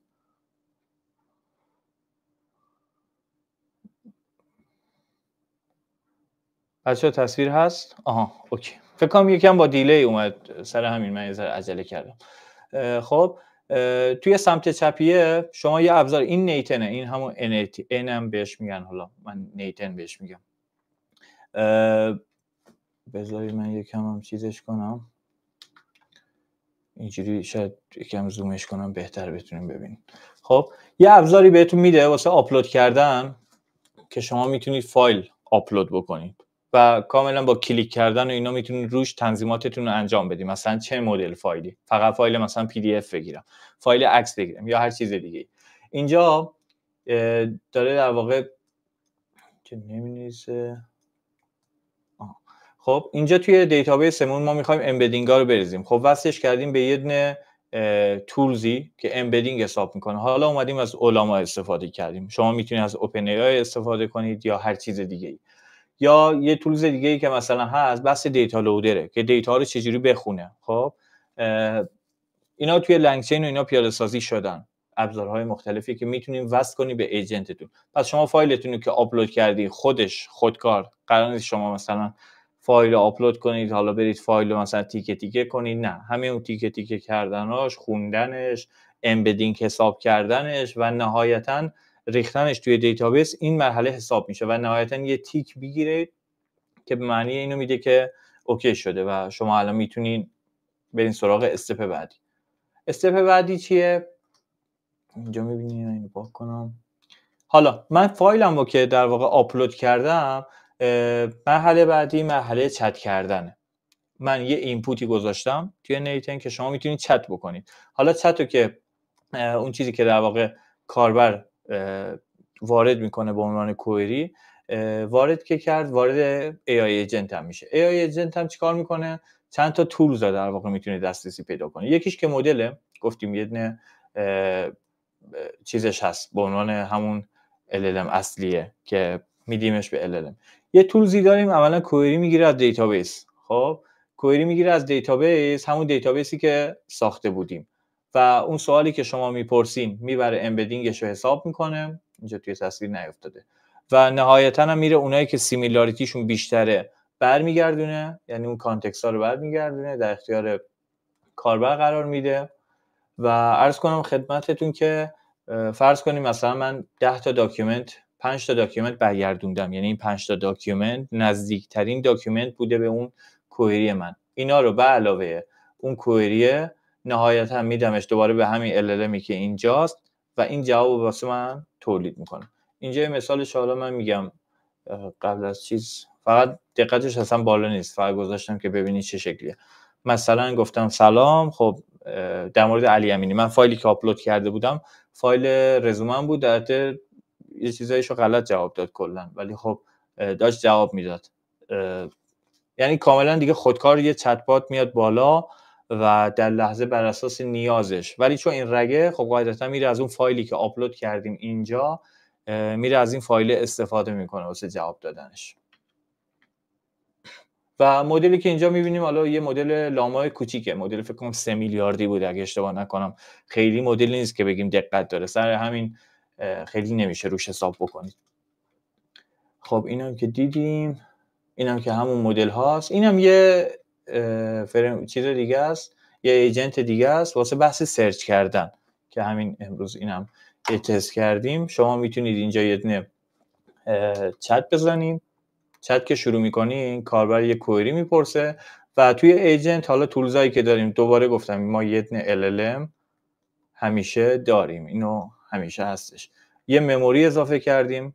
خب بحث مموریش که حافظه‌مون چجوری باشه، یه سریاشون چون حافظه بچه‌ها ما میتونیم اطلاعات گذشته رو هی سیوش کنیم و هی کاربر که یک کوئری جدید میپرسه اینا رو هم بچسبونیم بهش. یعنی مثلا بگیم علی امینی سوال جدیدش اینه ولی قبلا مثلا اینا رو هم پرسیده، همه رو با هم بدیم به مدل. خب این خیلی بده. چرا؟ چون اون طول پرامپتت رو میبره بالا و هزینه هات بیشتر میشه. یه مموری دیگه که هست ما توی دیتابیس ذخیره‌اش میکنیم. حالا مموری های مختلفی داریم که باید بخونیم در موردش. و اینجا هم خب مموری رو وارد کردیم و نهایتا یه تولزی هم هست که سرچ میکنه بر اساس اون چیزی که شما خواستین. اگه لازم باشه مثلا من در مورد یه شخصیتی که میخوام، خودش میره سرچ میکنه، مثلا همین داک داک گو و سرچ که کرد اون جواب سرچ رو برمیگردونه، دوباره میدتش به LLM، میگه آقای LLM این سوالو پرسیدن، این اطلاعات هم من پیدا کردم، بر اساس این اطلاعات بهش جواب بده. خب یا مباحث نه ایجنت ها اصلا ببینید، ایجنت ها تو دلشون LLMه، یعنی واقعا اون بحث دیپ لرنینگ و جنراتیو AI اصلا توی ذاتشون هست. یعنی اصلا دیپ لرنینگ واقعا پایه ها و اون پایه های اساسی ایناست. خب بریم سراغ اینجا. فکر کنم این سرچی هم که اینجا زده بودیم، حالا اینجا یه مثال دیگه است واسه لینکدین من که گفتم مثلا علی امینی باغ تو لینکدینم مثلا پیداش بکن. خب قطعا رفته سرچ کرده در مورد علی امینی باغ و پیداش کرده، مثلا کوفاندره و AI تیم لیده و فلان و فلان. اینا چیزایی که میره با این ابزاره، یعنی من این ورودی رو بهش میدم، این خودش میره این تولز رو انتخاب میکنه و توی مموری هم میبینین که تیک سبز میزنه. این تیک سبز عملا یعنی سیوش کرده اونجا. واضحه بچه‌ها؟ اگه واضح نیست که بیشتر توضیح بدم واسهتون. خب اینا هم گفتم بهتون نشون بدم. برم سراغ اون رودمپه. من خیلی سریع باید از روی این رد بشم، فقط ببینین که چه شکلی. نه با N18 همیشه نمیزنیم. نه من خودم مثلا خب بیشتر ترجیحم مثلا چه میدونم لاما ایندکس و لنگراف و ایناست، ولی نیتن راحت تره، واقعا خیلی راحت میتونید اگه بعد بر اساس نیازه، یعنی شما نیتن شاید یه جایی به محدودیت بخورین، باید ببینی واقعا اون نیازی که داری رو برطرف میکنه یا نه. با لنگراف هم بله، عملا نود میزنید، نوداتون رو به هم دیگه وصل میکنید و در واقع نودا رو که به هم دیگه وصل میکنید، هر نود تصمیم میگیره که حالا به نود مثلا از کدوم تولز یا به نود بعدی پاس بکنه یا خیر. و چیزی هم که هست مثلا نیتن خب میتونه نو کد باشه، عملا کدی نمیزنید و همینجوری یو آی رو میتونیم ببینیم و استفادهش کنیم. میک و من نه، میک نمیدونم، من نرفتم سمت میک. اینا منظورتون چی بوده؟ تکرارش که ضبط میشه دوستان در اختیارتون میذارن حتما. خب بچه‌ها اینو من آخر جلسه 10 دقیقه رو کامل سوالاتتون رو جواب میدم. توی رودمپش فقط به صورت تایتلی من رد میشم که بدونید چیه. ایجنت خب گفتیم بحث‌های یه ذره پیشرفته تری، یعنی انتظار میره که شما واقعا، حالا من سعی میکردم تو این جلسه خب فنی نباشه، خیلی وارد کد و اینا نشیم، ولی یه کسی که بخواد ایجنت رو خودش پیاده بکنه واقعا این پایپلاین تا حد خوبی باید بلد باشه. یه فردی که منظورم قراره دیولپ بکنه یه ایجنتیو. اینکه بک اند دیولپمنت شما یه دیدی نسبت به بک اند داشته باشین. این سایتی که میرین رو هر کدوم هم بزنین یه توضیحاتی بهتون میدن و یه سری رفرنس هم بهتون میده که دقیقاً چیکار بکنید. بک اند دیولپر عملا شما قرار هست API کال کنید، قرار هست با دیتابیس ارتباط برقرار کنید. سر همین توی ایجنت ها واقعا خوبه که API رو بشناسید، رست API رو بشناسید، دیتابیس رو بشناسید، گیت رو بتونین بلد باشین، یعنی اینکه بتونین ورژن کنترل بزنین و کد هاتون رو، کامیتاتون و اون هیستوری که داشتین، ریلیزایی که داشتین، همه اینا رو بتونین مدیریت کنین. کار با ترمینال ها، خیلی از دستورات واقعا ترمینالی هن و شما باید تو ترمینال رانش کنین، حالا میتونه داگر باشه یا هر چیز دیگه ای. اینا یه سری ابزارهای پیش نیازه، یعنی واقعا خوبه که یه سری چیزها رو توشون بدونید و اگه ندونین تقریبا توی ایجنت ها به مشکل میخورین. بعدش که حالا این پیش نیازهای اولیه رو طی کردین، باید بریم سراغ LLM ها که اصلا LLM ها چی هن، توکنیزیشن چیه، توکن یعنی چی، کانتکست ویندو چیه. این که مثلا ما میگن کانتکست ویندو مثلا مدل چت جی پی تی 128 کیه یعنی چی، یعنی مثلا ما 128,000 تا توکن یا حالا کلمه اگه بخوایم بگیم بیشتر نمیتونیم به مدل بدیم. اگه بیشتر باشه چی کار بکنیم؟ اینا دیگه چالشاییه که باید مدیریت بشه. توکن بیس پرایسینگ، این که قیمت ها بر اساس توکن ها چه شکلی حساب میشه. مثلا چت جی پی تی میگه آقا من به ازای 1 میلیون توکن اینقدر مثلا دلار پول میگیرم. حالا این پرایسینگ میتونه واسه آوتپوت باشه، واسه اینپوت باشه، واسه تلفیقشون باشه، باید حساب کتابش بکنید. اینا دید خوبی بهتون میده که بلد باشین. توی بحث جنریشن مدل ها که اینجا داریم میبینینش، اینجا این قسمت رو دارم میگم، توی بحث جنریشن ها من یه ذره سایز قلم رو کوچیک کنم که بهتر باشه. اینجا تاپ پی چیه، تاپ کی چیه. مثلا تاپ کی توی جنراتیو ای آی ها یا توی چت جی پی تی معنی اینو میده که مثلا چند تا جواب، مثلا چند تا توکن با بیشترین احتمال رو انتخاب کنن. چون وقتی شما یه سوالی میپرسین یا یه چیزی جنریت میشه، یه چیزی تولید میشه، بر اساس این کلمه‌ای که الان هست کلمه بعدی رو در واقع چی پیش بینی میکنه. ولی خب اون کلمه بعدیه ما ممکنه مثلا 10 تا انتخاب بشن، 10 تایی که کلماتی هستن که در واقع احتمالشون بیشتره واسه اون انتخاب شدنه. این که چند تا از این کلمات رو برگردونیم، تمپریچر چیه، این که چقدر خلاقیت به مدل بدیم، چقدر مدل میتونه خلاقیت داشته باشه. خلاقیت یعنی چی؟ مثلا فرض کنید من میگم یه شعر به من بگو، خب اگه تمپریچر خب پایین باشه یعنی ما جوابمون خیلی قطعیه، معمولا یک جواب تولید میکنه واسه سوالات تکراری. مثلا من بگم یه جوک بگو، این همیشه ممکنه یه جوک بگه، ولی اگه تمپریچر رو ببرم بالا هر دفعه ممکنه یه جوک دیگه بگه. اینا چیزاییه که توی جنراتیو ای آی واقعا باید بلد باشیم و باهاش برخورد بکنیم. بحث دیگه ای که هست حالا واردش که میشیم، بحث انواع مدل هاست. خب بحث انواع مدل هاست که مدل ها اوپن سورس چی ان، کلوز سورس چی ان. مثلا لاما که میگن اوپن سورس و ویتاش در دسترسه، چجوری میشه استفادهش کرد توی این قسمتیم الان.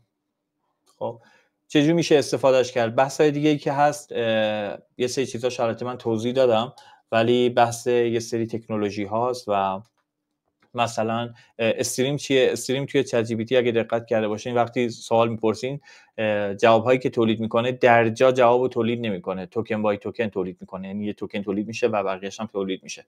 اینکه استریم باشه یا غیر استریم باشه به چه دردی میخورن، کدومش بهتره؟ مثلا اگه توکن بای توکن تولید بشه، شما میتونید مثلا وسطش اگه دیدین جوابش اشتباهه میتونن توقفو بزنین، ولی اگه اونجوری نباشه خب یک باره جواب تولید میکنه. و اگه هزینه داشته باشه خب ممکنه هزینه پاتون بذاره، چون همه جواب تولید کرده با اینکه جواب درستی نبوده. بحث این که مدل های ریزنینگی که داریم، آیا مدل ما ریزن داشته باشه، منطق داشته باشه یا نه بدون منطق در واقع بره جلو. بحث فاین تیون کردن که شما یه مدلی رو بتونین بر اساس اون نیاز خودتون، و مثلا من یه چت باتی میخوام که کار وکالت انجام بده و اینو نمیتونم از یه چت بات عمومی استفاده کنم، باید بیام دیتاهای خودم رو بهش تزریق کنم و استفاده کنم. بحث امبدینگ ها که اشاره کردیم توی رگ، وکتور سرچ ها، دیتابیس هایی که وکتوریان، اینا چه تفاوتایی با اسکیول ها دارن و بقیه موارد. عرض کنم خدمتتون که اینا رو خوبه یه اشاره بهش داشته باشیم و اینجاست که دیگه تقریبا ما وارد حوزه ایجنت ها میشیم بعد اینکه تقریبا این چیزها رو بلد باشیم. توی ایجنت ها ما یه لوپی داریم که اینجا هستش. توی اولش باید بررسی بکنیم اینپوت یوزرمون چیه، اون درکی که ایجنت از محیط اطرافش و از اون سوال کاربر پیدا میکنه دقیقاً به چه صورتیه. توی فاز دومش میاد در واقع بر اساس اون ورودی که از کاربر گرفته، سوالی که از کاربر گرفته، یه منطقی واسه خودش میچینه که مثلا علی، مثلا من بهش میگم 50 تقسیم بر 5 چقدر میشه. خب این میاد مثلا گفته خب عدد 50 رو بهم داده، تقسیم خواسته، پس من باید مثلا بیام تقسیم کنم، مثلا ضرب نکنم. خب تقسیم از اون خواسته، تقسیم بر 5ش کنم اول، بعدش بیام جواب بهش برگردونم. این میشه اون منطقی که واسه خودش تولید میکنه و برنامه‌ریزی میکنه که چه جوری مثلا این تقسیمه رو انجام بده. نهایتا توی مرحله سوم اون رو انجامش میده. اگه ابزاری نیاز داشته باشه مثلا کالش میکنه. ابزار چی؟ مثلا فرض کنید ابزار تقسیم رو میخواد، خب میره تقسیم رو مثلا کالش میکنه و دو تا عدد رو بر هم دیگه تقسیم میکنه و نهایتا یه جوابی تولید میکنه. اینجا این جوابی که تولید میکنه و بر اساس این جواب فیدبک میگیره که حالا این جواب درسته، خوبه، بده، چقدر خوبه و بقیه موارد. این میشه اون لوپی که ایجنت توش میفته، یعنی هی ممکنه این لوپه هی بره بالا بیاد پایین تا اینکه بهترین جوابی که میخواد رو تولید بکنه. و عرض کنم خدمتتون که من بذارید بردارم توی مثالایی که اینجا زده، مثالایی که واسه ایجنت زده، حالا میتونید یه دستیار شخصی داشته باشین، میتونید در واقع یه کد جنریشن داشته باشین، یه ایجنتی که کد تولید میکنه واسهتون، دیتا رو تحلیل میکنه واسهتون، وب اسکرپینگ انجام میده، کراولر خودش میده توی یه دونه یو آر ال بهش میدین و در واقع میده داخل یو آر ال و اسکرپ میکنه، کرال میکنه. و حالا گیم ای آی هم که ام پی سی، حتی یادم نیست مخففه چی بود، نان پرسن فلان فکر کنم. شما توی بازی‌های جدید قبلا اگه یادتون باشه بازی که می‌کردیم، خب تقریبا تمام شخصیت‌ها تعریف شده بود. یعنی مثلا یه بار بازی انجام میدادی پشت یه کوهی، یه بار یه آدم ظاهر میشد، دفعه بعدی هم بازی می‌کردین همون آدمه دوباره از همونجا میومد، یعنی استاتیک بود.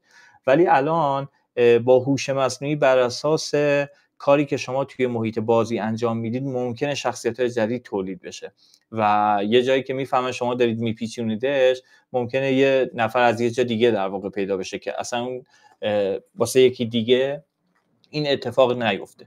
این داره به این مورد اشاره میکنه که ایجنت ها بر اساس لحظات و چیزی که از درکی که از محیط اطراف دارن ممکنه چیزهای جدیدی تولید بکنن. عرض کنم خدمتتون خب و عرض کنم بعد اینکه حالا چیزها رو کردیم بحث تولز هاست که تولز رو چجوری میسازیم. حالا بچه‌ها MCP هم اشاره کردم، من همین پایین بهش خواهم پرداخت دیگه، جزء آخرین بحثامون خواهد بود. اینکه ما تولز رو چجوری بتونیم تعریفش بکنیم. حالا پرامپت انجینیرینگ هم داریم که شما بتونید پرامپتاتون رو درست بدین. یعنی اینکه میگفتیم اینپوت کاربر مهمه. ما سوالی که کاربر میپرسه اگه سوالایی که میپرسیم چند تا مثال بهش بدیم، خب ایجنت یا حالا مدل LLM خیلی بهتر میتونه بفهمه که بهش فیو شات میگن. عملا فرض کنین من میگم اطلاعات خروجی رو به صورت مثلا جیسون به من بده، به صورت یمل به من بده و اگه یه نمونه جیسون یا یمل در اختیارش بذارم، مثلا بگم به این شکل باشه، خب مدل خیلی بهتر میفهمه. اینا چیزایی که توی پرامپت انجینیرینگ هست. توی بس تولز ها که اینجا میبینیم یه سری نمونه هاشو، اینجا سری نمونه هاش هست که وب سرچ رو داریم، بس اینکه کد رو بتونه اجرا کنه. این رپلی که اینجا میبینی عملا رید میکنه، بکنم اجرا میکنه، بعد پرینت میکنه و نهایتا بحث اجرای کده. یعنی در واقع ما بتونیم یه ایجنتی داشته باشیم که یه سورس کدی، یه کدی بهش بدیم و واسمون اجراش کنه. API رو داریم، تولز API که میتونه API کال کنه. تولز های SMS داریم، میتونه مثلا من بهش میگم یه SMS به فلانی بده توی ساعت فلان و این خودش ساعت فلانو کال میکنه API شو. وقتی میفهمه ساعت اونقدره، حالا میره مثلا تولز SMS رو کال میکنه یا ایمیل میکنه یا SMS میکنه یا هر چیز دیگه ای. میتونه فایل سیستم ها رو دستکاری کنه، خودش اکسل رو باز کنه، یه چیزی وارد کنه، یه گزارش گیری بکنه. مثلا من بهش گفتم میخوام بلیت هواپیما بگیرم، خودش بره سایت ها رو سرچ کنه و فرما رو پر کنه، از کارت بانکی من برداشت کنه و نهایتا توی یه دونه مثلا اکسل یا عکس اسکرین شات بگیره و هر چیز دیگه. خب اینا نمونه‌هاش. عرض کنم خدمتتون که توی MCP ما یه مفهوم داریم تحت عنوان MCP که اینجا میبینیش، مدل کانتکست پروتکل. همونطور که اسمش روشه بحث پروتکله. پروتکل یعنی چی؟ پروتکل بچه‌ها یعنی یه استاندارد. قبلا هر کسی میومد یه جوری واسه خودش تولز میساخت، یه جوری واسه خودش یه فانکشنی رو تعریف میکرد. مثال معروف سایت خودش اینه که میگه گوشی ها اکثرا از شارژرهای مختلفی استفاده میکردن. یکی USB باریکا بود، یکی تایپ C بود، یکی نمیدونم فلان ورژن مثلا شارژرها بود. اومدن گفتن آقا بیایم تایپ C رو تعریف کنیم که یه استانداردی باشه بین همه، مثل HTTP عملا یه پروتکله. گفتم بیایم تولز هامونو با یه استاندارد خاصی بنویسیم که هر کسی دیگه هم اومد استفاده کرد بتونه مثلا از اون استفاده بکنه. مثلا اوپن ای آی، مثلا الان شرکت‌های انتروپیک اینا همشون وقتی ای پی آیشون رو میگیرین واسه چت کردن، دیدین دیگه همشون مثل همن. یعنی توی معمولا یه پورت خاصی میان بالا و دقیقاً روت هاشون توی ای پی آی هاشون به این شکله. اینا میشن استاندارد. توی ام سی پی هم که اینجا میبینیم این استاندارد رو تعریف کردن که حالا 3 تا مفهوم داریم: هاستینگ و سرور و کلاینت، که بهتره در موردش بخونیم. که هاست مثلا ما میایم تولزامون رو روش در واقع ران میکنیم. سرور که میشه اون مادر در واقع کار و عملا مادر پروژه که همه چی رو اینجا تصمیم گیری میکنه. و کلاینت هم که نهایتا اون درخواستایی که میاد سمتش و تولزایی که در واقع کال میشه اینه که میفرسته به سمت هاست مد نظر که روی اون سروره داره ران میشه. این بحث MCPه که میتونین لوکال بیارین بالا، یعنی همین کامپیوتر شخصی خودتون رو یه MCP سرور کنین و این استانداردها رو بزنین. این که میگم استاندارد مثلا میگه وقتی شما تولز مینویسین یه اسم بهش بدین، یه دیسکریپشن بهش بدین، یه چه میدونم آیدی بهش بدین یا هر چیز دیگه. این میشه استاندارد. یعنی این تعریف شده که آقا تولزاتون رو وقتی با MCP بنویسین با یه همچین ساختاری تعریفش کنین که LLM ها هم شاید مثلا چون استاندارده قطعا LLM هایی هم که میان بیرون خیلی راحت تر میتونن توی این MCP قرار بگیرن.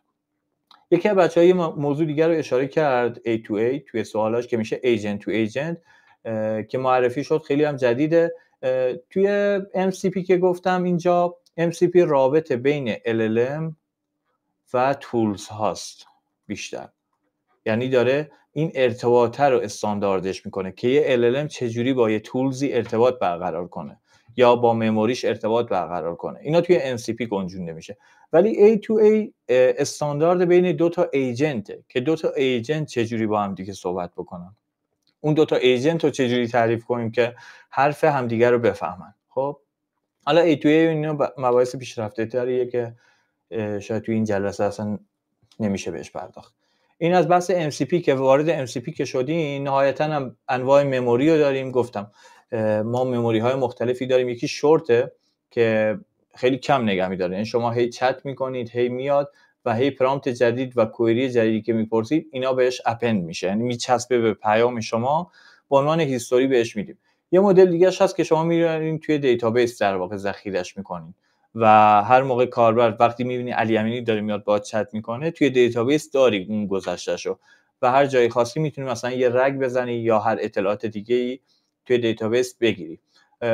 بعد یه سری چیزای دیگه ای که هست اینجا مثلا میبینیم توی بحث مموری ها، پروفایل. مثلا فرض کنید شما هر کاری هم بکنید توی چت جی پی تی برین، میدونه که من اسمم علیه، مثلا 32 سالمه یا هر چیز دیگه ای. چون اینا رو به صورت جدا ذخیرش میکنه، انگار پروفایل منو به عنوان یه مموری جدایی در نظر گرفته، اطلاعات حساسی که شاید همیشه ثابت میمونه و علی همیشه علیه، حالا سنش رو خودش میتونه ببره بالا حتی، ولی مثلا دانشگاهش فلان بوده. اینا چیزایی که میتونه توی جای ثابتی نگه داره و همیشه هم ازش استفاده بکنه. رگ و اینا رو که بهش پرداختیم. بحث خلاصه سازی، وقتی خب حافظه خیلی زیاد میشه تعدادش، ما میتونیم خلاصش بکنیم. فرض کنیم ما این مثلا 1000 تا چت داریم، خب میتونیم اینا رو همه رو خلاصه کنیم، این موردایی که اینجا هست، و نهایتا به یه متن کوتاه‌تری برسیم که اطلاعات تقریبا کلی همه اینا داخلش هست. خب و نه این یه دستیاره، نه این رودمپ. این که شما بحثش اینه که وقتی میخوای ایجنت کار بکنی این مفاهیم رو واقعا باید بدونید. خب که مموری مثلا شورتش یعنی چی، لانگ ترمش یعنی چی، و بحث خلاصه سازی توی ایجنت ها یه جایی هست شما یه تولزی دارید که کارش وظیفش خلاصه کردنه و باید بفهمید اینکه خلاصه سازی به چه دردی میخوره. یا حتی مثلا اینجا میبینیم بحث فورگت کردن که شما یه جاهایی یه سری چیزا رو باید بتونی فراموش کنید. چه چیزایی رو فراموش کنید؟ اینا بیشتر بحث ایناست. عرض کنم خدمتتون خب انواع حالا ایجنت هایی که داریم، مدل های مختلفی که هست، یکی رگ ایجنته که نمونهشو بهتون نشون دادم که یه ایجنتیه که میره رگ میزنه، همون تصویری که ساخته بودیم. ریاکت رو داریم که هم ریزن داره با خودش و هم میتونه کاری انجام بده، یعنی بر اساس اون منطقی که تولید میکنه. مرسی. بر اساس ریزنی که در واقع میکنه میره یه کاری انجام میده. یه سری مدل‌ها ریزن ندارن، مثلا دیپسیک و اینا همشون ریزنینگ دارن و اولش میتونی اکتیو کنی که ریزن رو واسهتون بنویسه یا نه. و زنجیره تفکر رو داریم که میتونه تفکراتش رو بگه. مثلا فرض کنید من میگم همون 50 رو تقسیم بر 5 کن، خب این مثلا توی ریزنش مثلا میگه خب 50 رو باید تقسیم بر 5 کنم، تو روز تقسیم و کال میکنم میشه 10. ولی توی مثلا این زنجیره تفکر میگه مثلا من 50 رو دارم، خب 50 میشه 5 تا 10 تا. خب حالا میخوام مثلا ببینم توی 10 چند تا 5 تا هست، مثلا 2 تا 5 تا هست، پس این 5 2 تا میشه مثلا میشه 10 تا. من از اینکه حالا مثالش خیلی چیز نبود، بیشتر بحث اینه که یه سری تفکراتی واسه خودش درست میکنه و قرار نیست حالا این منطقاً بر همون مراحل میره جلو. ولی توی بحث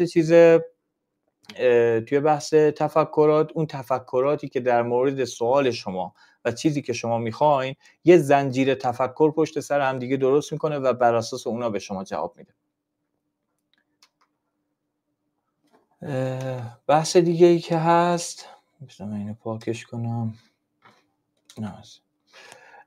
حالا مدل های دیگه ای که هست، مثلا دگو داریم که توی حالا ایرفلو اینا خیلی استفاده میشه. سایز قلم میره بالا.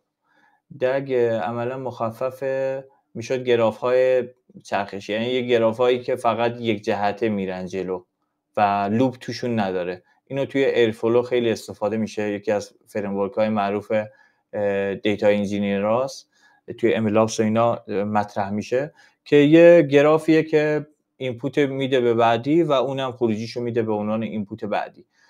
دگز ایجنت ها رو داریم که یه سری رودمپ پایپلاین اینجوری تعریف میکنیم. مثلا دیتا رو آوردیم، دیتا خام ما داریم، این دیتا میاد وارد مرحله اول میشه، مثلا یه پری پروسسی روش انجام میشه. حالا پری پروسس که انجام شد میره وارد فاز بعدی میشه. خوبیش اینه هر جای این مشکل پیش بیاد، مثلا فرض کنیم من اینجا توی پری پروسس اول مثلا استاپ وردا رو حذف میکنم، توی مثلا استپ دوم مثلا چه میدونم پاراگراف هایی که مثلا بیشتر از 10 خطن مثلا اینا رو 2 تیکه میکنم توی این قسمت و هر پری پروسس دیگه ای که روی دیتامون انجام میدیم. خوبیش اینه هر جایی یه مشکلی پیش بیاد قطع بشه، ما اطلاعات مراحل قبلش رو داریم و میتونیم این رو داشته باشیم. اینا میتونیم به صورت ایجنت پیادهش کنیم که این پایپلاین رو واسه ما پیادهش بکنه. این میشه مدل دگ. و نهایتا هم وارد بحث ایوالویشن که بشیم، این که ایوالویت کنیم که ایجنتی که داریم، LLMی که داریم چقدر خوبه، یونیت تستایی که روش میزنیم، فانکشنایی که داریم همه رو باید تست بکنیم. هیومن این ز لوپ رو داریم، عملا یک کاربر و خود انسان هم میتونیم تویش درگیر کنیم که این جوابی که ایجنت تولید کرده به نظرت چقدر خوبه، چقدر بده، یا اصلا خوبه، بده، هر چیز دیگه. اینا بحث ایوالویت کردن و ارزیابی کردن مدله که شما با کمک اینا میان مدلتون رو ارزیابی میکنید که چقدر خوبه یا چقدر بده. حالا فریم ورک های معروفی هم که توی بحث ایوالویشن هست چند تا هستن که شاید این دیپ ایوال عملا یکی معروف تریناشه که بهتون این امکانو میده که جواباتون رو بسنجید. فرض کنید من یه سوال پرسیدم از چت جی پی تی و یه جوابی داده، از یه مدل دیگه میپرسم اونم یه جوابی میده. خب چه جوری من میفهمم این جواب درسته یا غلطه؟ یکی از راهاش اینه که بیاید توکن بای توکن نگاه کنید. یکی از راهاش میگم نه آقا درسته این دوتا جمله شبیه هم نیستن ولی دقیقاً مفهومشون یکیه، یعنی جواب غلط نیست. اینا چیزایی که دیپ ایوال یه سری امکانات در اختیارتون میذاره که بتونید LLM و ایجنتتون رو در واقع ارزیابیش کنید که چقدر خوب داره کار میکنه. فریم ورک دیگه ای که هست لنگ اسمیثه، عملا توی همون لنگ چین داریمش که امکان مانیتور کردن در لحظه همه خروجی ها رو ببینین، همه کوئری ها رو ببینین. مثلا ایجنت شما فرض کنید 10 تا استپ داره، مثلا 2 تا تولز مثلا کال شده توش. توی لنگ اسمیث میتونیم ببینید وقتی اون تولز رو کال کرده چه اینپوتی به تولز داده، چه آوتپوتی ازش گرفته، چقدر توکن تولید کرده، چند تا توکن مثلا به عنوان ورودی رفته و همه موارد. اینا چیزاییه که به عنوان مانیتورینگ بهتون میده. و رگ ازم به همین صورت که حالا بیشتر واسه بحث رگه که رگتون چقدر دقتش خوبه و چقدر میتونه مفید باشه. این از این. حالا بحثای لاگ کردن و تریس کردن و اینا خب خیلی مهمه. شما بتونین مثلا سوالی که میپرسید، فرض کنید علی یه کوئری پرسیده، اینو بتونم یه لاگ استراکچر دار درست کنم، یعنی بیام مثلا یه جیسونی تولید کنم، مثلا یه جیسونی تولید کنم، مثلا بگم نیم مثلا علی، خب تایم فلان، مثلا توی این ساعت پرسیده، یا مثلا کوئری که پرسیده کوئریش این بوده. اینا میشه استراکچر، یعنی عملا دارم لاگ سیو میکنم که علی کی سوال پرسیده، چه زمانی و چی پرسیده و چه جوابی بهش دادم. اینا واسه بحث مموری و اینا لازم میشه، میتونید به صورت استراکچر سیوش کنید. و بحث این که بتونیم مشاهدهش کنیم، حالا تولزایی که امکان سنجش داخل خود هر اتفاقی که توی استپای LLM میتونه بیفته که لنگ اسمیث و لنگ فیوز جز معروف ترین هاشه و میتونی استفاده بکنی. این استفاده محدود داره، اوپن سورس نیست، ولی لنگ فیوز اوپن سورس و رایگان میتونین استفادهش بکنید. بحث حالا یه چیزی که اینجا یادم رفت، بحث خود ایجنت ها رو که چجوری بسازیم، البته توی اسلایدا بهش اشاره کردم که لنگ چین و لاما ایندکس جزء معروف ترین هاش. حالا لنگ گراف و اینا هم هست که زیر مجموعه تقریبا همین قرار میگیره توی لنگ چین. اوتوژن و اینا هم هست مال مایکروسافت که اوپن سورسه و امکان ساخت ایجنت ها رو بهتون میده. بازم تاکید میکنم این که میگیم ایجنت ها چجوری ابزارهای مختلفی میتونید استفاده کنید. شما باید ببینید کدوم فریم ورک اون نیاز شما رو تو خودش داره. مثلا نیتن واسه کارهای روزمره و کارهای خیلی معمولی و نه اینکه حالا خیلی هم معمولی، ولی کار راه انداز واقعا هست. باید برید ببینید آپدیت میخوره، هی تولز های جدیدی بهش معرفی میشه و هر روز باید چک بکنید دیگه، ببینید چه نیازی میتونه از شما برطرف بکنه. و نهایتا هم این از این عرض کنم خدمتتون و آخر سرم توی ایجنت ها خب بحث امنیت، اینکه دستکاری پرامپتاتون رو نکنم. خیلی مهمه که شما بتونید اینپوتاتون رو ببینید که کاربر چی میفرسته سمت شما، چون ممکنه داخلش یه سری کلمات، یه سری سیمبل های خاص بفرستن و شما ران کنید و چون ایجنت مثلا بره دیتابیستون رو پاک بکنه. اینا چیزایی که خیلی باید مد نظرتون باشه. تولزا رو بذارین یه جایی که عملاً ایزولش کنید، یعنی تولز رو توی یه محیط مشخصی استفاده بشه و تولز رو دستش رو نباید باز بذارین که هر جایی که لازم بود تولز فراخوانی بشه. نه، یه جایی که واقعا مطمئنید که اون تولز رو نیاز داره و الان مثلا باید بهش دسترسی بدین، یا کوئری واقعا اجازه دسترسی مثلا به اون تولز رو داره. بحث دیتا پرایوسی دیتا هاست که اطلاعات کاربرا رو نباید پخشش بکنین، نباید جای دیگه بره. حالا هر جوری که میتونین مخفیش کنین، مثلا ماسکش کنین یا هر چیز دیگه ای. و بحث بایاسه خیلی مهمه که ایجنت هاتون بایاس نداشته باشه. یه مدت پیش اگه یادتون باشه دیپسیک مثلا میگفتن در مورد چین و تایوان بود، تایوان که میپرسیدی عملا خب جواب نمیداد چون بایاس داشت، چون دستکاریش کرده بودن که آقا مثلا دولت چین رو نباید بکوبی. یا مثلا خیلی وقتا مثلا میگفتن بایاس داره، حتی یکی دو هفته پیش بود مدل گروک بود که بحث نژاد پرستیش در اومد که مثلا سیاه‌پوستا رو بیشتر میکوبه. اینا بحثاییه که بایاس پیدا کرده به سمت سفیدپوستا و باید مدیریت بشه. اینکه حالا مسائل اخلاقی و مسائل ناهنجار و اینا نباید داخلش باشه. اینا چیزایی که واقعا توی کوئریتون باید مدیریت بشه و توی آوتپوتتون که هر خروجی ندید. وقتی میدونید با بچه طرفین بر اساس سنش بهش جواب بدید. من اینو اینجا توی صفحه چت میفرستم واسهتون که داشته باشین، حتما یه نگاهی خودتونم بهش بندازید. هر جام که کلیک بکنین توضیحاتو بهتون میده کامل و یه سری رفرنس هم در واقع بهتون معرفی میکنه. من چون زمان خیلی نیست به نظرم خیلی دیگه بیشتر از این واردش نشم.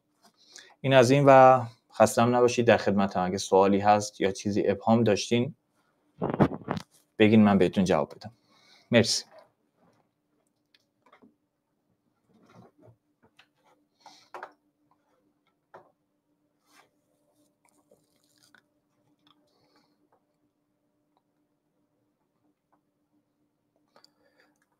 منظورتون از تست چیه آیه یا خانم AM؟ اینو اگه بهم بگید شاید بهتر بتونم.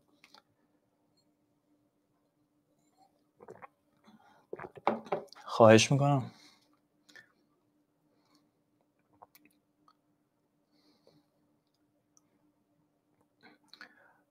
از ابزارهای ساخت ایجنت به صورت ترکیبی هم میشه استفاده کرد.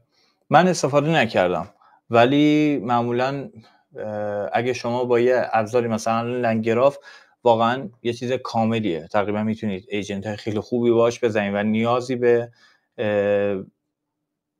ایجنت دیگه یا حالا فریم ورک دیگه ای نمیشه. در مورد تست ایجنت ها من اینو بفرستم واسهتون، بذارید ببینم. یه سری فریم ورک ها هست که میتونین باشون کار بکنین.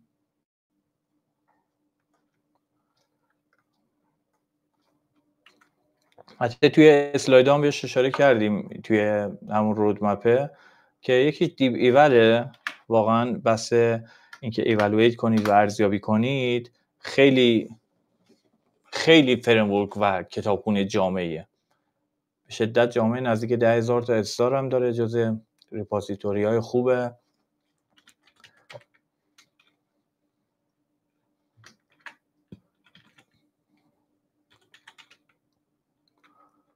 دیگه رگ از رو داریم که اونم من میفرستم واسهتون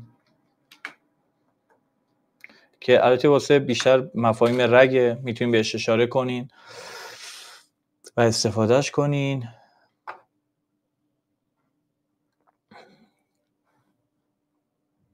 کامل تست میکنه، یعنی شما LLM میره جواب تولید میکنه، اون جواب اصلی هم بهش میدین، اینا رو با هم دیگه مقایسه میکنه. اینکه نمیدونم منظورتون همین بود یا نه منظورتون چیز دیگه بود. اگه بحث تستش توی خود نیتن و اینا میتونید اصلا تست بکنید که چه اروری میگیرین و هر مسئله دیگه ای.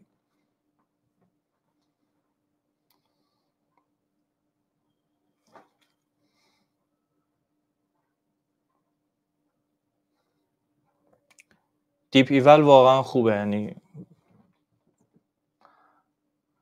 استفاده کنین که خیلی هم عالیه.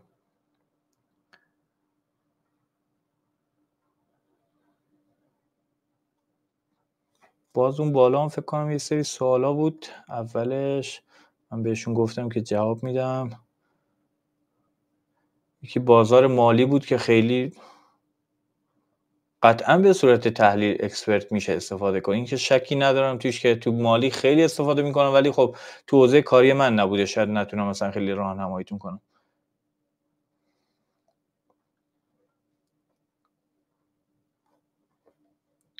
دیگه LLM هم که توضیح دادیم، MCP هم فکر کنم توضیح دادیم.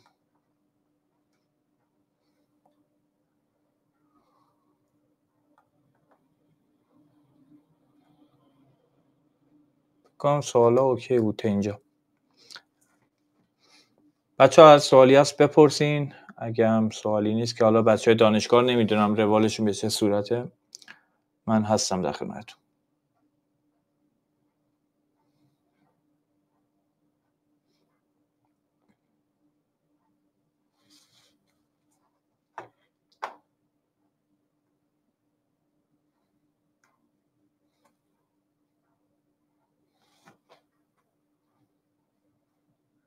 سلامت باشین. راه ارتباطی هم من الان مگه اینکه لینکدین رو بذارم، لینکدین احتمالا از همونجا دیدین، ولی خب اونجا هم بهم پیام بدین من بفرستم.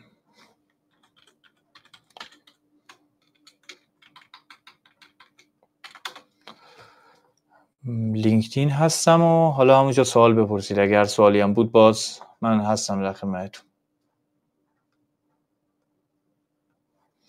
بچه لینکدین هم نمیدونم چرا باز نمیشد، این یوزر نیم همون علی امینی باقه، اگه خودتون بزنید میاره توی لینکدین هم.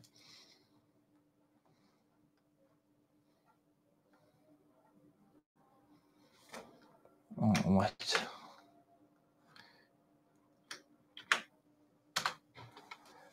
مرسی منصور جان، قربونت، سلامت باشین، خواهش میکنم.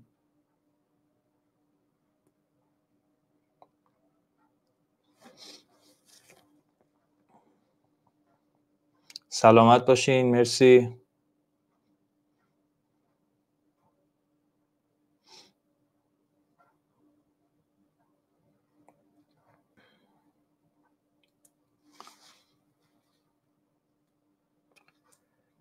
فیلم ضبط شده رو فکر کنم تو سایت خود دانشگاه احتمالاً یکی دو روز دیگه قابل دسترسی باشه، توی قسمت وبیناراش اگه اشتباه نکنم.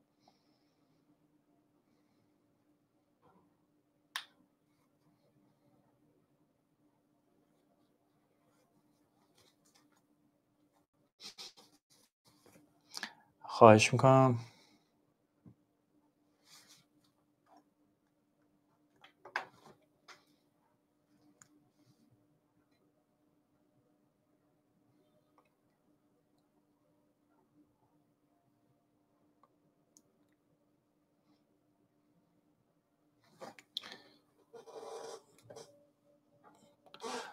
بازارکاریش که ببینید همونجور که خودش میاد بازارکار رو یه سری چیزا رو حذف میکنه، ولی خودش میاد سر جاشو میشینه و شغل با کلاس و به قول شما ترنده و عرض کنم خدمتتون و واقعا قبول باید بکنیم که دنیا داره به این سمت پیش میره. این چیزیه که بخوایم یا نخوایم درگیرش میشیم. یعنی وقتی کسایی مثل زاکربرگ و آمازون و اینا اعلام میکنن که آقا مید لول ها عملا هست میشن به پایین، واقعا یه چیزی میدونن. تازه اونا چیزایی رو دادن بیرون که داریم به صورت اوپن سورس یا میبینیم استفاده میکنیم.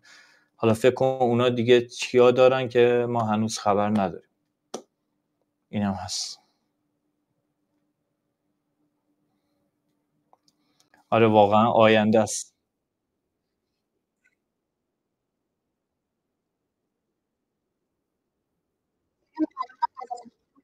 خواهش میکنم. خواهش میکنم. در خدمتتون هست.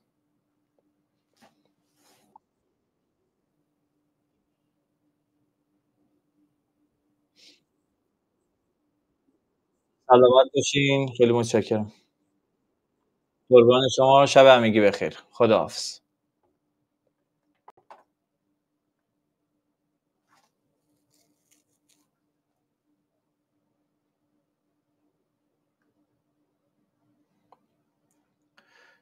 سایت که دانشگاهه، سرچ بکنین میاره. ببینیم دانشگاه سرچ بکنین اولین سایت بهتون نشون میده.